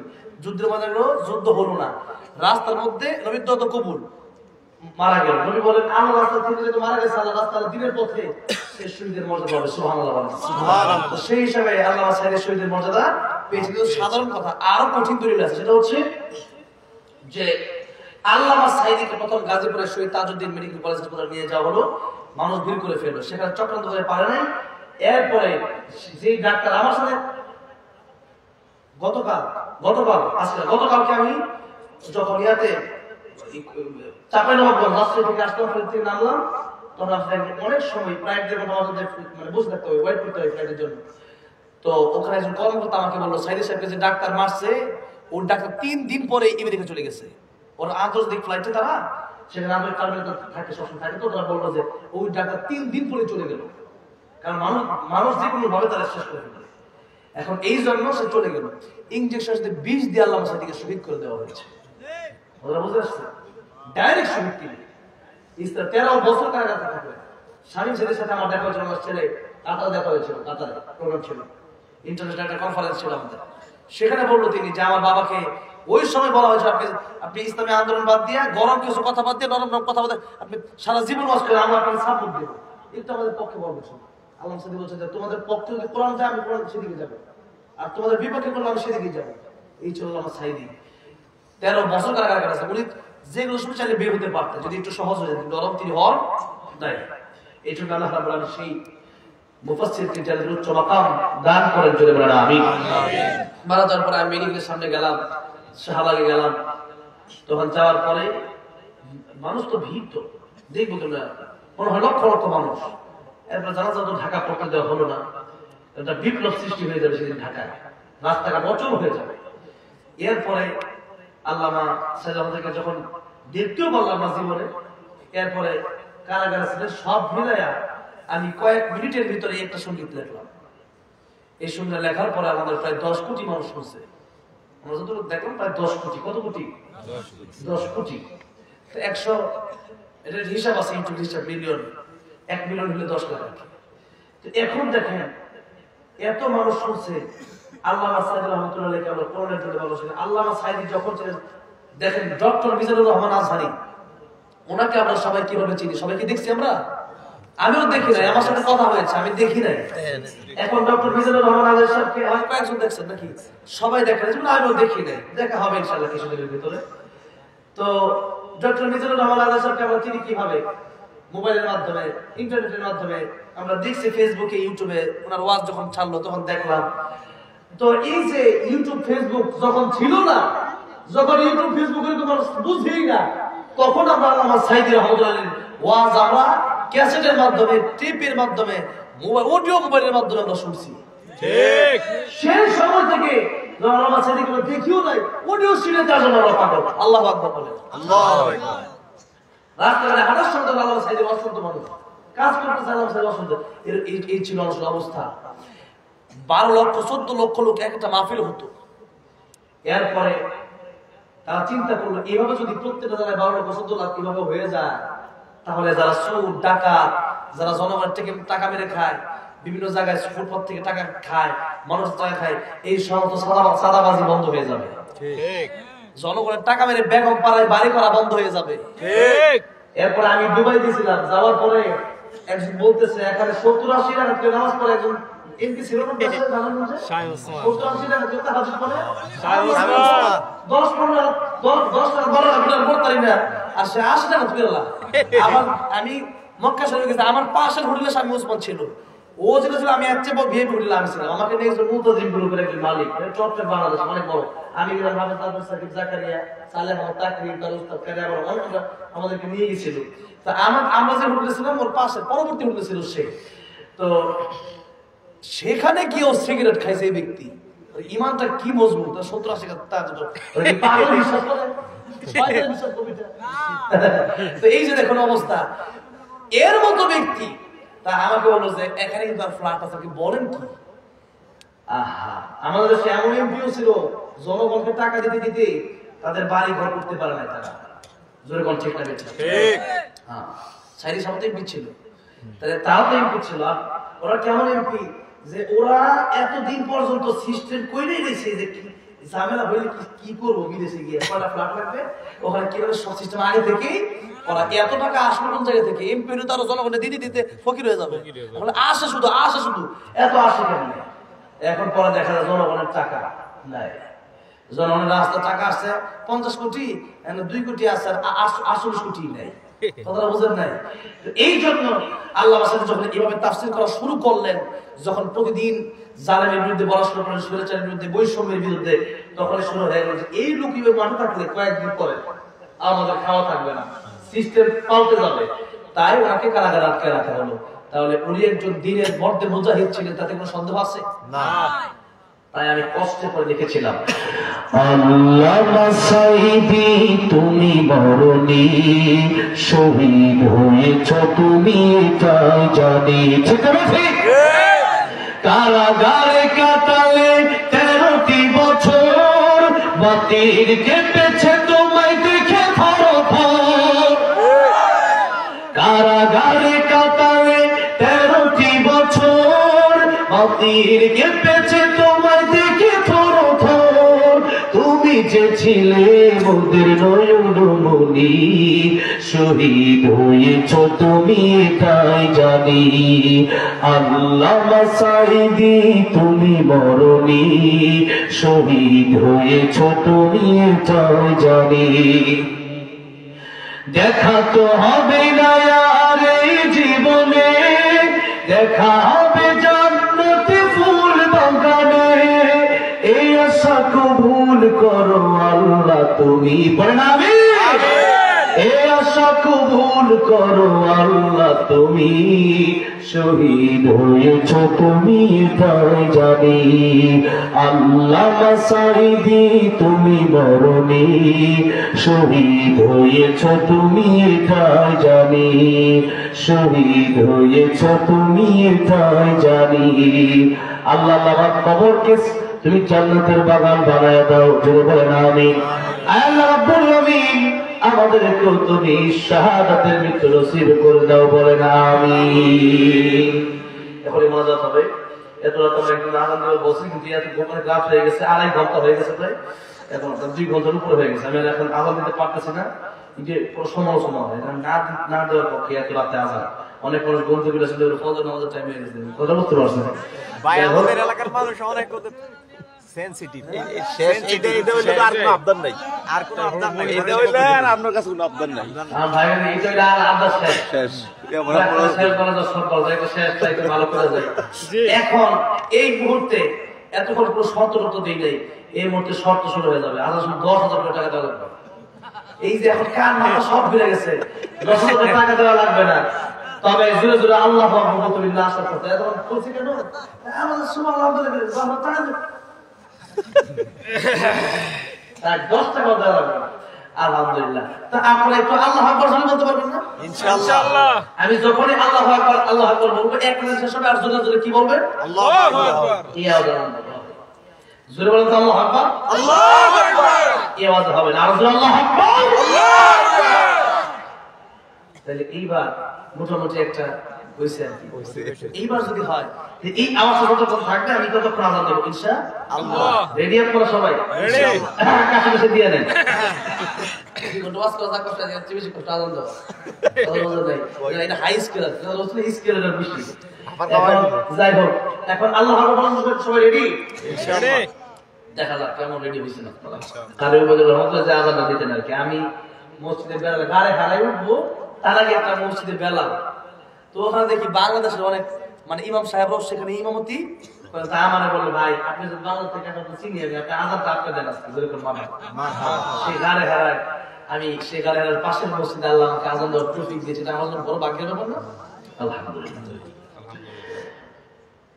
আল্লাহ আকবার কিন্তু বললেন আজান বন্ধ হয়ে যাবে আল্লাহু আকবার আল্লাহু আকবার আল্লাহু আকবার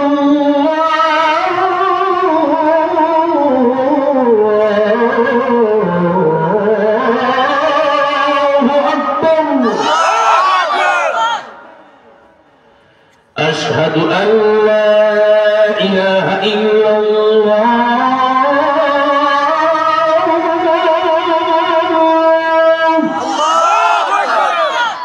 أشهد أن لا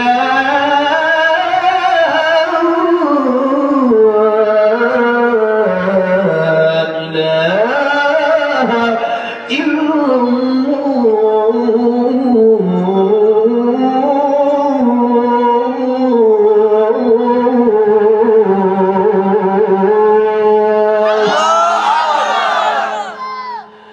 أشهد أن محمدا رسول الله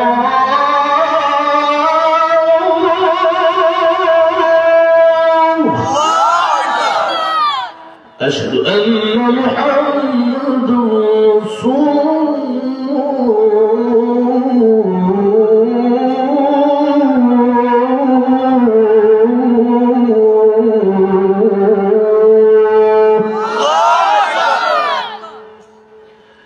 حي على الصلاة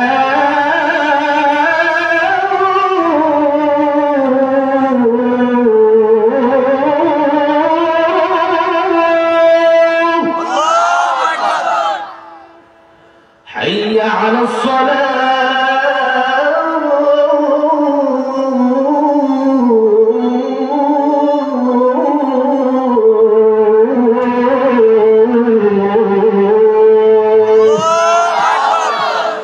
حي على الفلاح الله أكبر حي على الفلاح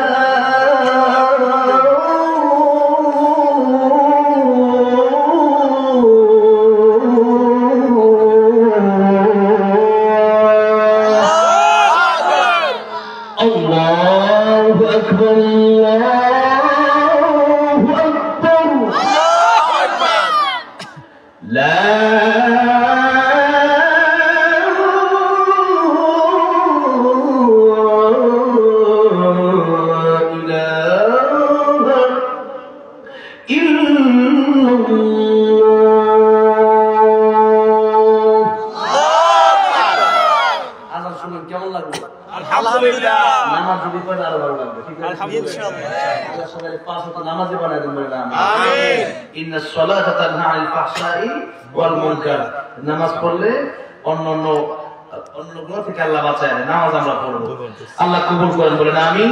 এই মাহফিলের আয়োজন করলো, আল্লাহ সবাইকে কবুল করেন। অনেকে দোয়া চাইছে অসুস্থ, আল্লাহ শিফা দান করেন। অনেকে পরীক্ষার্থী দোয়া চাইছেন, আল্লাহ যেন তাদের পরীক্ষায় যেন আল্লাহ কামিল দান করেন। অনেকের বাবা নাই, অনেকের মা নাই, বিশেষ করে তাদের জন্য আমাদের এলাকার অনেক মুরব্বীরা কেরাম তারা কবর চলে গেছে, তাদের জন্য আমাদের বিশেষ করে আজকে আমরা তাদের দরবারে তাদের কবর জান্নাতের বাগান বানাতে পারেন আমিন। অনেকে বেশি দূর নীল মা অসুস্থ দোয়া করে। ভাই নাম জানো? ফাহিম ভাই, সেই কোন জায়গা থেকে আসছেন? শিবপুর থেকে। শিবপুর থেকে আসছে আমার সাথে দেখা করলেন, আলহামদুলিল্লাহ। আপনাদের সাবেক ইমাম খতিব, আমাদের এখন 2টা মাদ্রাসার পরিচালক। আল্লাহ আরো বেশি বেশি ইলমের খ্যাতি করার তৌফিক দান করুন, বলেন আমিন। মা অসুস্থ, আল্লাহ সেবা দান করুন, আমিন। যে উদ্দেশ্য আছে তাহলে এক মাস পুরা করে দেন, বলেন আমিন।